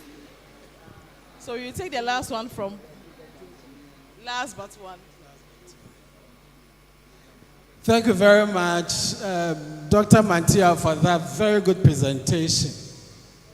There is something that we've been saying, and I always get worried about it. The strategies that we talked about. One of them, which is the use of the joint police and military, and then we are saying that the Galamseyers are not even afraid of the military and that kind of thing. I think it's a worrying situation because some countries will say that Ghana, even the militaries, the local people are not afraid of them, assuming they want to even come and then invade. There is something that is easy for them. I think it's not a good thing. We should rather know the reasons why it did not work. I don't think the fact is that the citizenry are not afraid of them and all of that. At least we have semblance of some of the things that happened there. And with this dialogue, for instance, we bring people on board like you who have been trying to solve the challenges. And I think it's about time that we should also have a military and then the police also holding the mic and telling us why their interventions also failed. In that case, they will know the real reasons why these are not really helping us. And not to say that citizens are not afraid of them and all of that. Thank you very much. Three issues come to mind from this presentation. One, what are the roles of party financing by Galamsey financiers? People who fund Galamsey, what are their roles in funding political parties? Can anybody in this room tell me the last time any publicly known person, Ghanaian or Chinese, was prosecuted or jailed in Ghana for these illegal activities?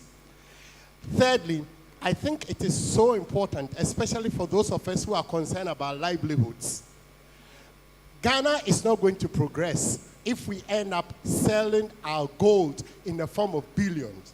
The real money is turning it into jewelry. Let me give you a demonstration. I tried to sell like my thumb-like size gold in Boston.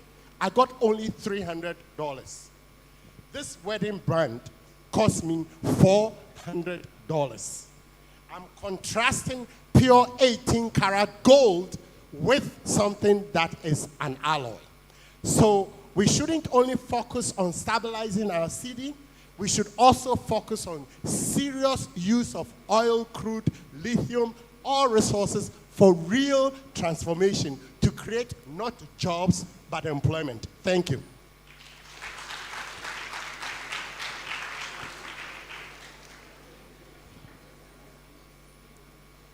Right, I'll focus on the questions and leave out suggestions. I think the first questioner was asking about the regulation of mercury import. I did not delve into that, but it was implied. I used the general term, the use of harmful chemicals. And aligned to that was the fact that they are restricting our access to mainstream markets under the OECD responsible sourcing requirements. So responsible sourcing looks at various dimensions of the problem. First, the use of harmful chemicals, including, mercury. You know, Ghana is a signatory to the Minamata Convention, so we are under international obligation to eliminate to the best possible extent the use of mercury in mining. And so they are all part of the factors that are undermining Ghana's access to mainstream market. Our regulators should be up and doing in terms of enforcing the law in this regard. There was a suggestion to declare a state of emergency. I've heard this time and again, and sometimes I ask myself, those who are calling for a state of emergency, do you know what it implies? A state of emergency implies the suspension of the rule of law. So somebody can be on his way to his farm or on a lawful activity but in the wrong place at the wrong time, and the person can be shot and killed under a state of emergency. So state of emergency creates room for excesses. Are we ready for that? I think that I will go for operating under rule of law, so that if somebody, a police officer or a military officer, shoots somebody, we will investigate, and if he did the wrong thing, we will sanction him, so people can get justice. There is no way you can get justice under a state of emergency. Please take note. So we should be careful what we ask for. 3. Somebody suggests let's revoke all licenses. I love to use this analogy. On our roads, we see a lot of carnage. There are people behind steering wheel who do not have licenses. There are those who have licenses but disobey the road traffic regulations. So shall we say let's revoke all licenses of all drivers? No, that's not what we do we? We send the law enforcement agencies to the road to fish out the recalcitrant ones. Same with this. I know some small-scale miners who are doing great, even in terms of corporate social responsibility, building schools and clinics for the areas where they operate. I don't want to mention names here, but they are doing great. Do you want their license revoked so that you punish those who are doing the right thing together with those who are doing the bad thing? And then the consequence is that we lose these 2 billion, which has so far flowed into the economy. I think we need to strengthen law enforcement. I told you that is where the problem is. We were not even located at places where we had issued licenses. That is the problem. So let's avoid this wholesale approach to specific problems. That's what we do in this country. So they say the poor cannot pay their children's school fees because of unemployment. So let's try to address the problem. We say wholesale free SHS. And then the people who even bring the wholesale free SHS, they send their children to international schools. I'll confess, my daughter didn't go to. My 2 daughters, none of them went to free SHS. They went to Akosombo International. And there I met a lot of public officials, I don't want to mention them here, whose children are at those international schools. So for me, I think if the problem is that some poor people cannot pay, in our time there were bursaries. And they were able, the various schools were able to identify the needy ones, and they provide bursaries. But the bursaries were also tied to performance. Here, under the free SHS, people were getting aggregate 48. And they still were spending government money, going to school. They finish the school, they can't write their names. If it was your money, and your child is getting aggregate 48, you will send that child to go and learn a trade. Me wana. Na eya aban sika na ye free nti no. Ye nkotungu nse no. Nkwala ni bo ho a. Drama no emwa won. Nsa no adwuma na eboa won. You identify those and provide them. What no call obe excel. Abe ye big entrepreneur. Now would not because I didn't free in I don't think so. So let's have targeted solutions to targeted problems. Let's move away from wholesale solutions. It's wasteful. Now, sanctions, whether or not our sanctions are deterrent enough. I want to separate the law from the practice. It's just like I told you, we share community mining scheme, Manuana, brilliant implementation, poor. The laws actually criminalizes illegal mining. And the sanctions can be up to 25 years. Or become 15 years, sir. 20 to 25 years. But when you hear a politician saying that, me, I won't go back, I won't go by the law. And that the foreigners who offend the law, I'm going to do what? Deport them. That is lawlessness. I hope they change their mind on it. If the prisons are not good for the Chinese, they are not good for the Ghanaians. So if you are not going to put Adena nyema enyema bronino, mo de ya mo de ma bibini, mo ma yemu ye ho kakra. Look, when you go to other foreign countries, their people actually are highly respected. Ghana, Utuhana Saoba do airport wa. Broni do I say yes sir. Move on, go on. Now we be yes you be back. Yeah, best search. Uba wa ukromu. But when you go to the US, you have special passage. You say with your own go through immigration. Just swipe and go. You see, we need to respect ourselves. It is only when we respect ourselves that the whites will respect us. If you treat the Chinese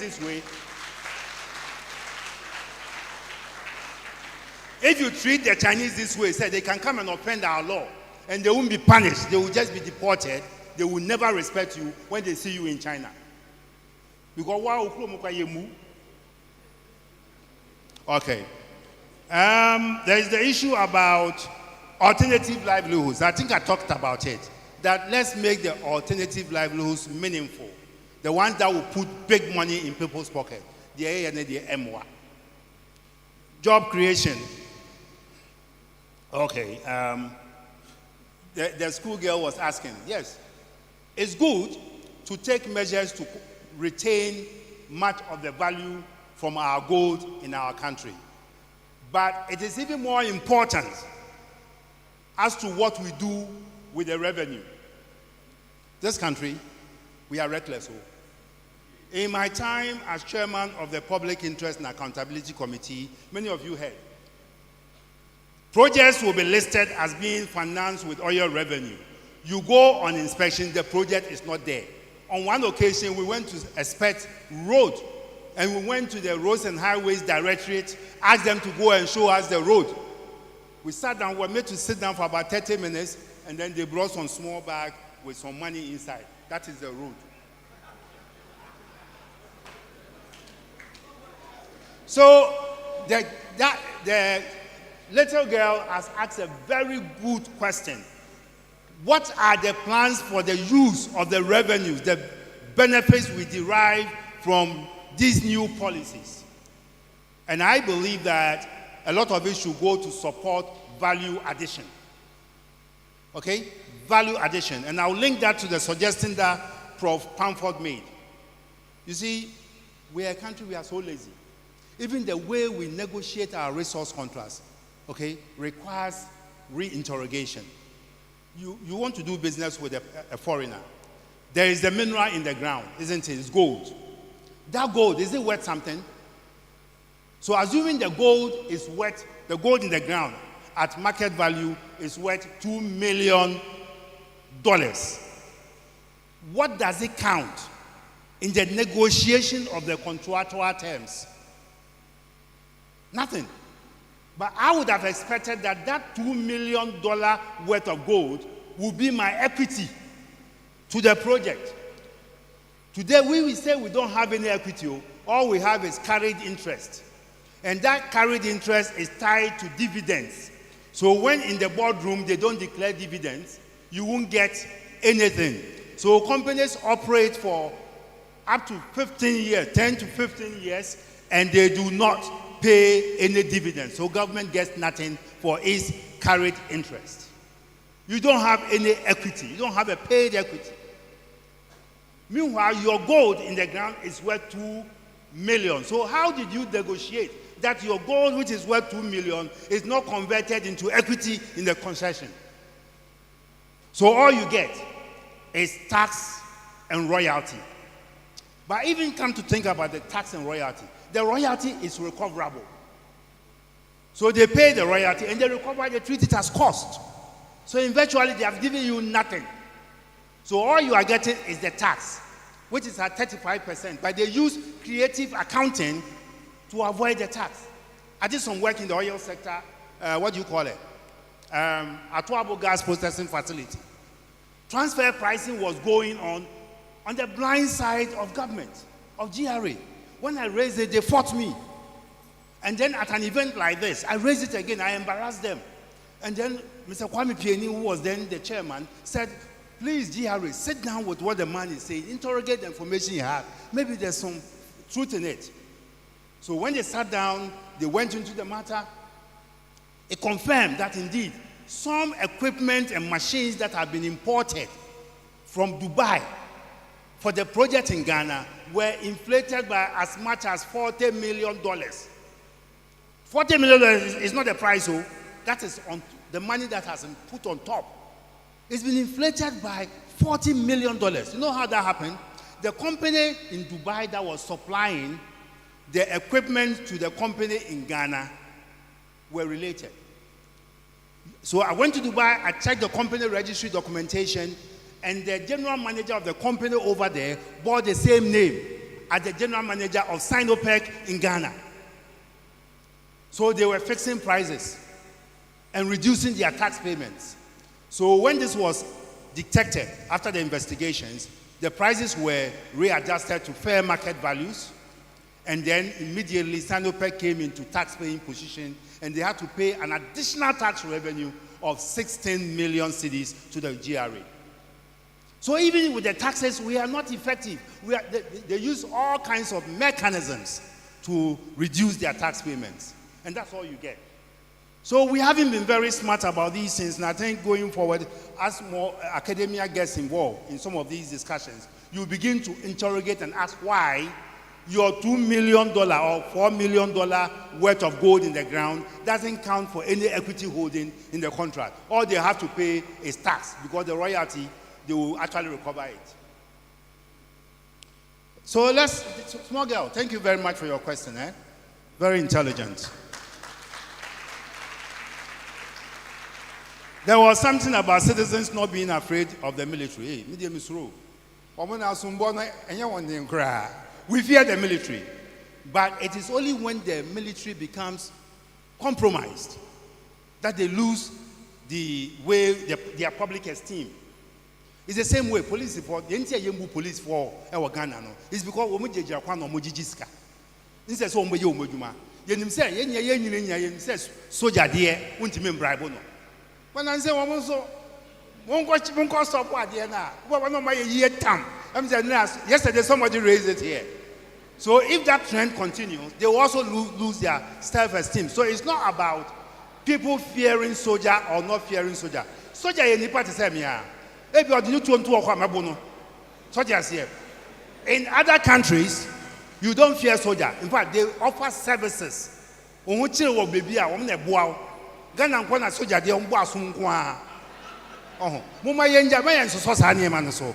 You as a citizen, you must feel safe and secure when you see a soldier or a policeman.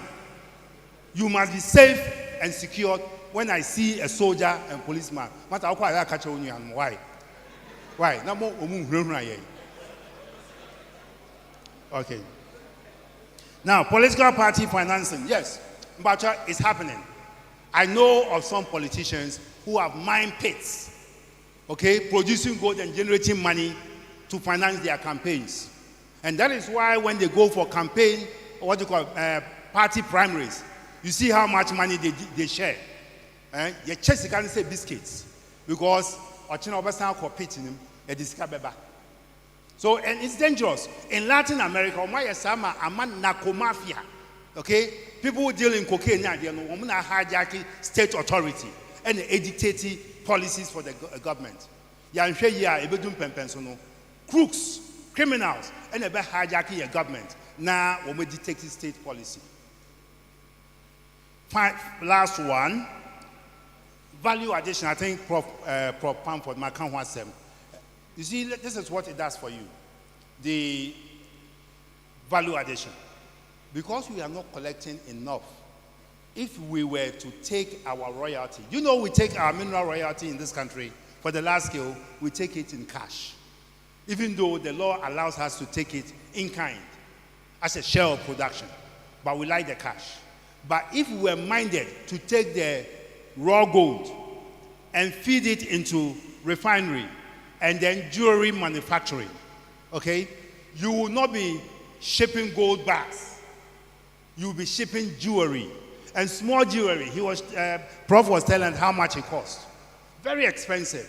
And you can organize international fairs where people want to marry can come to Ghana shopping for gold jewelry. Now here our jewelry designers do so well. Go to tech. We are producing jewelry designers, but who is investing in their business? The revenues that are coming, setting up jewelry factories, that will create jobs for our youth who today cannot find jobs when they finish school. And that will also generate additional tax revenue beyond the mind for the state. Thank you. Thank you very much, Doctor. Prof, 2 of the questions were directed to you. I don't know whether you would want to react to them. Okay. Thank you very much. So Doc has addressed almost all the questions. Please, do you have anybody who wants to?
Okay, our keynote speaker wants to take leave of us, so the military band will hold on so that we can have a closing remark.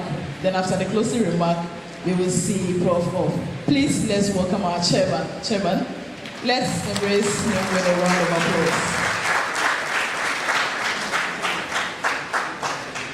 applause. Okay, so if the keynote speaker wants to leave, who is going to hold him?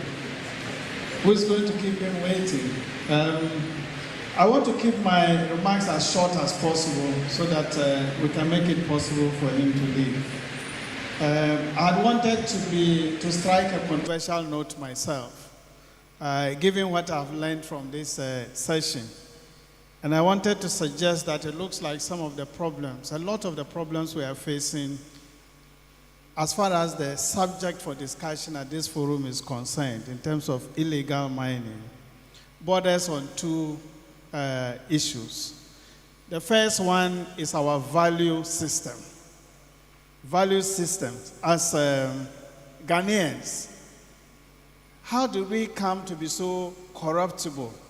How do we come to give so much excuse to things ordinarily that do not follow due process? And it's just placing us individual, our individual interests over and above that of the collective.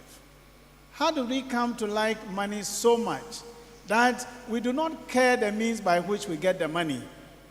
You know what you are doing is illegal.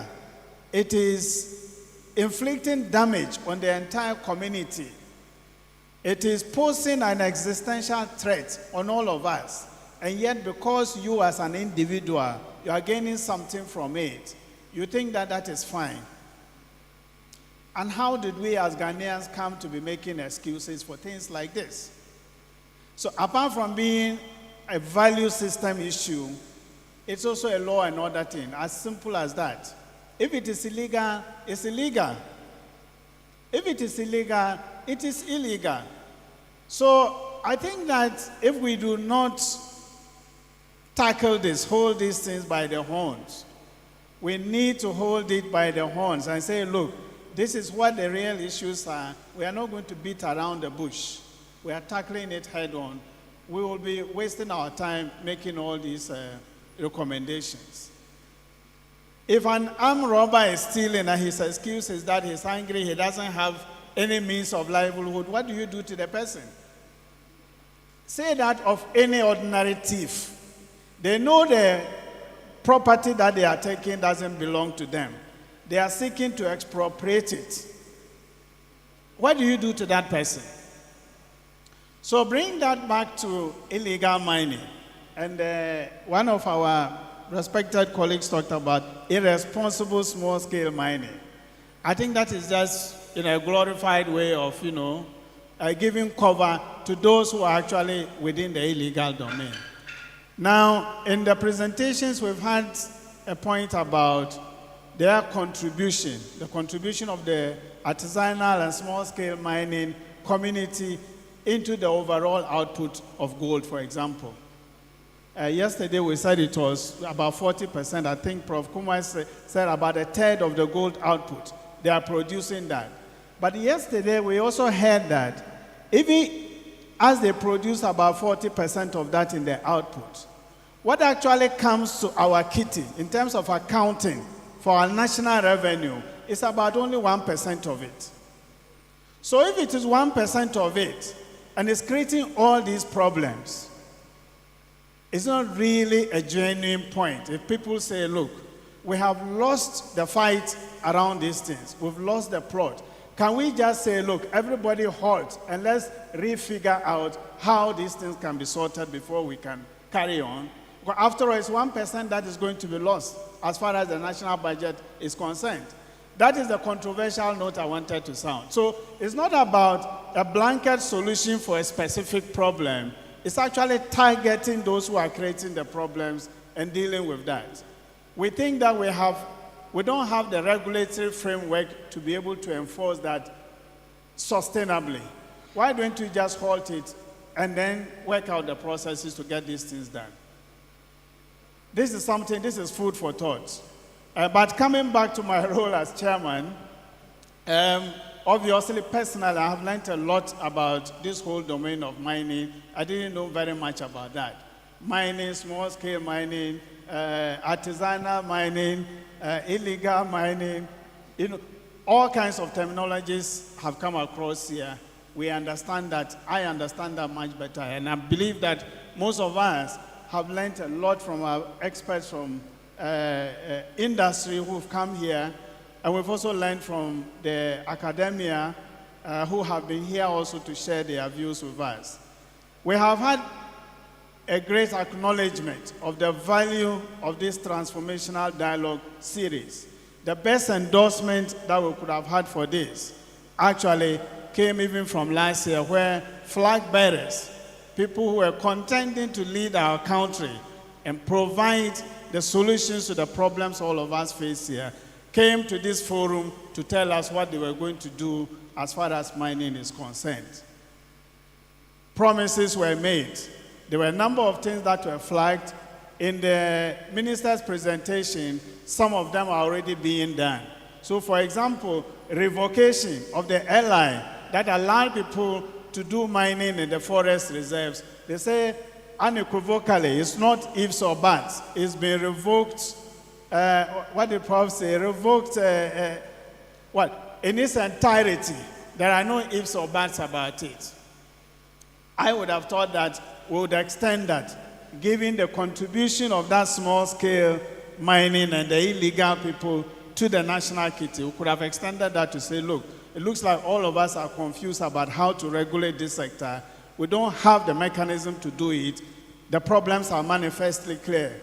Let's hold this thing and give ourselves time to sort this thing out. When we are ready, then we can let everybody go ahead and extract it. So we've learned a lot from this process. It is an initiative that UENR has started, in realization of their responsibility as a university which has to engage in community service.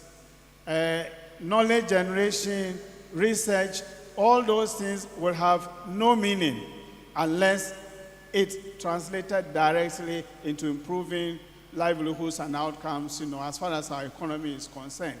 And you can't get a better platform like this one to bring around all the practitioners and stakeholders to be able to discuss what issues are important and how to move things forward. We've been happy to have the chiefs also joining us, and then some of the practitioners themselves.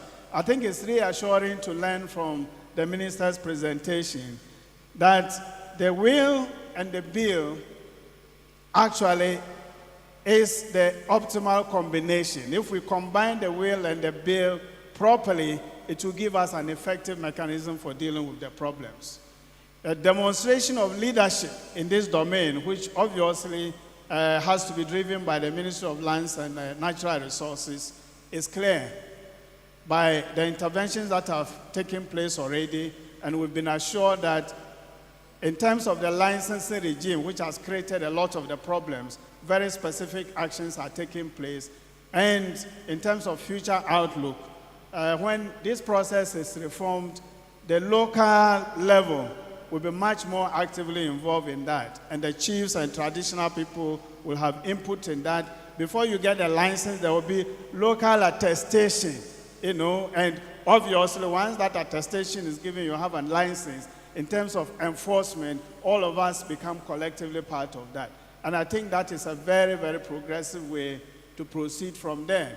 A challenge has been thrown to us as academia to also link up, because if all these things are not driven by evidence, then we are just beating about the bush. Academia can lead the process by generating new knowledge.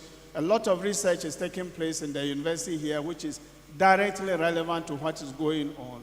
But we need to be advocates for the cause that we serve. You hear people in industry say, well, our doors are open. Government says our doors are open. Academia cannot sit back and say, you too, your doors are open. Somebody has to go to somebody. So please, package your core competencies and what it is that you can do. You should be able to anticipate the problems and try and take the initiative. Go to government and say, look, we are aware you want to do A, B, C, D. By the way, this is the capacity we bring to the table. And go to the industry people. Tell them how you can add value to what it is that they are doing. How you can help them through research and knowledge generation to increase efficiency. They would find collective cause with you to give you money to be able to do your work. At the end of the day, acting collaboratively like that, I think all of us will be better off. And these problems, I think, will have a sustainable solution going forward. On this note, I want to thank the university for inviting me also and giving me the responsibility of chairing this session. I'm very, very grateful about that. I've learned a lot. And I think I'll be a better ambassador for UENR going forward. And I want to thank the audience sincerely for your contributions since yesterday. Throughout all those sessions, you've contributed quite effectively. We've heard you, all the different dimensions. And I believe at the end of the day, when the university, the organizers compile proceedings from here, there will be very specific, actionable areas that we take forward. If we do that, then the cause for this transformational studies, transformational dialogue series would have been well served. So thank you very much. And I have the authority of the Vice Chancellor to say, on this note, we bring proceedings of the fourth transformational dialogue series formally to a close. Thank you very much for your attention. Thank you very much, Chair. Can we show another appreciation? Chairman has been with us since yesterday.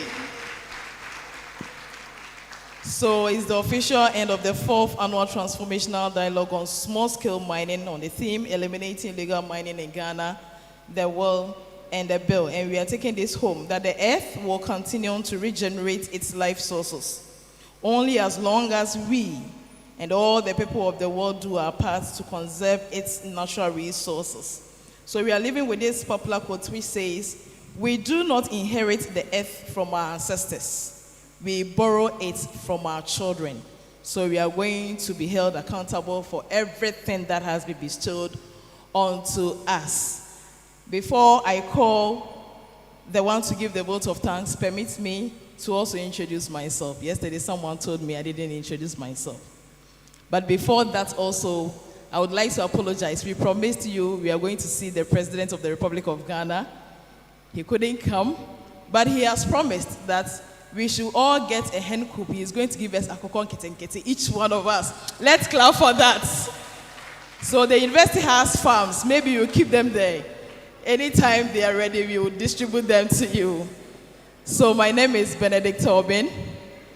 I am an accomplished radio presenter. I've worked with Sky FM, Storm FM, Kai FM, Ocean One TV, and ATV. Okay. Right now, I'm a lecturer with the Department of Languages and General Studies. Okay. I teach communication skills and critical thinking. Please clap for me. I have done very well. So let's invite the project managers for University of Energy and Natural Resources, Engineer Ajua Ajembatete Jamra, to give us the vote of thanks. Let's welcome her with a round of applause. She's going to also do the closing prayer. So after the vote of thanks, we will all rise. Thank you very much, Ajua. Good afternoon, ladies and gentlemen, once again. I'm giving a quote from Margaret Cousins. Because we are in an academic setting, you always have to quote your sources. She says, appreciation can make a day, even change a life. Your willingness to put it all into words is all that is necessary. And so we need to appreciate all those who made this a success.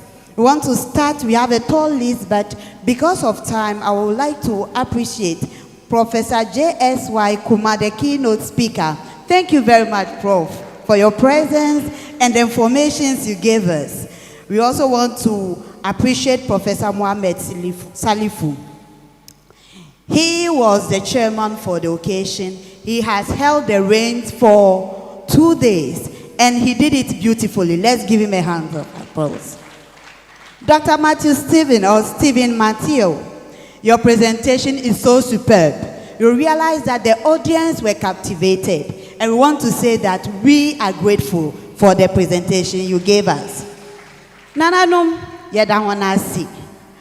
There was the presence. Me afantinyenti brofo no bema won fanchem. There was the presence. Every gracie occasion. No occasion are beautiful. Nyamin Shrahon. To all our guests, we say thank you very much. We will not be able to mention your names, but we know that you've been acknowledged by our beautiful MC. And we thank you for making time for being here. Our students, we say thank you so very much. I stand in the stead of the Vice Chancellor, the Registrar, and all management to say, as our French neighbors will say, merci beaucoup pour ta présence et que Dieu te bénisse. Thank you very much for your presence, and may God bless you. So we have to change protocols before the closing prayer. We would want to take the photograph. We are going to take only one photograph. That will be the dignitaries who were present here upstage with our keynote speaker before we say the closing prayer. Please, we are calling on our invited guests, reps from the agencies, departments, ministries. Please take a photograph with our keynote speaker, former Vice Chancellor, University of Mines. So our official photographers will do that in quick, yes, very brief for us. Nananom will join. Nananom wada roma honka be homaye na nde ho ayade pa. No na ho ba beta ye chi nde so ho de ho chita beta ye chi nyame enhira ho. Deans, directors, HODs, please after this picture kindly join for us. Quick announcements. Our invited guests have been given tickets, so they would be going to the auditorium for their lunch, but the rest of us, we will stay glued to our seats. We will be served.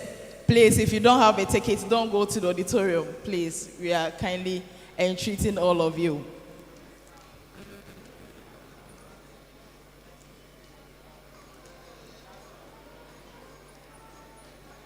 So please, we will stay by deans and directors, HODs. So please, we will wait for us. We are taking one more, last one. Deans, directors, HODs, heads, please join and let's take a final photograph. Yes. Please, we are taking a final photograph. Okay, so we are doing that in brief. After the closing prayer, please stay glued to your seat. We are going to attend to you. We are going to serve you lunch. Thank you very much. We are acknowledging Onya TV, TV3, Metro TV, URO, and all media stations, all radio stations present here. We are acknowledging all of you. We are very grateful for your GH1. Thank you very much for coming. Daily Graphic Published. Thank you all. Thank you. Please, we are taking our seats. We are taking the closing prayer. So please, let's kindly take our seats. Don't go out yet. We are taking the closing prayer. Let's give honor to the one whom honor is due. Please don't go out yet. The military band will blow the interlude for us while we take the closing prayer. Shall we pray? Shall we please be on our feet as we pray?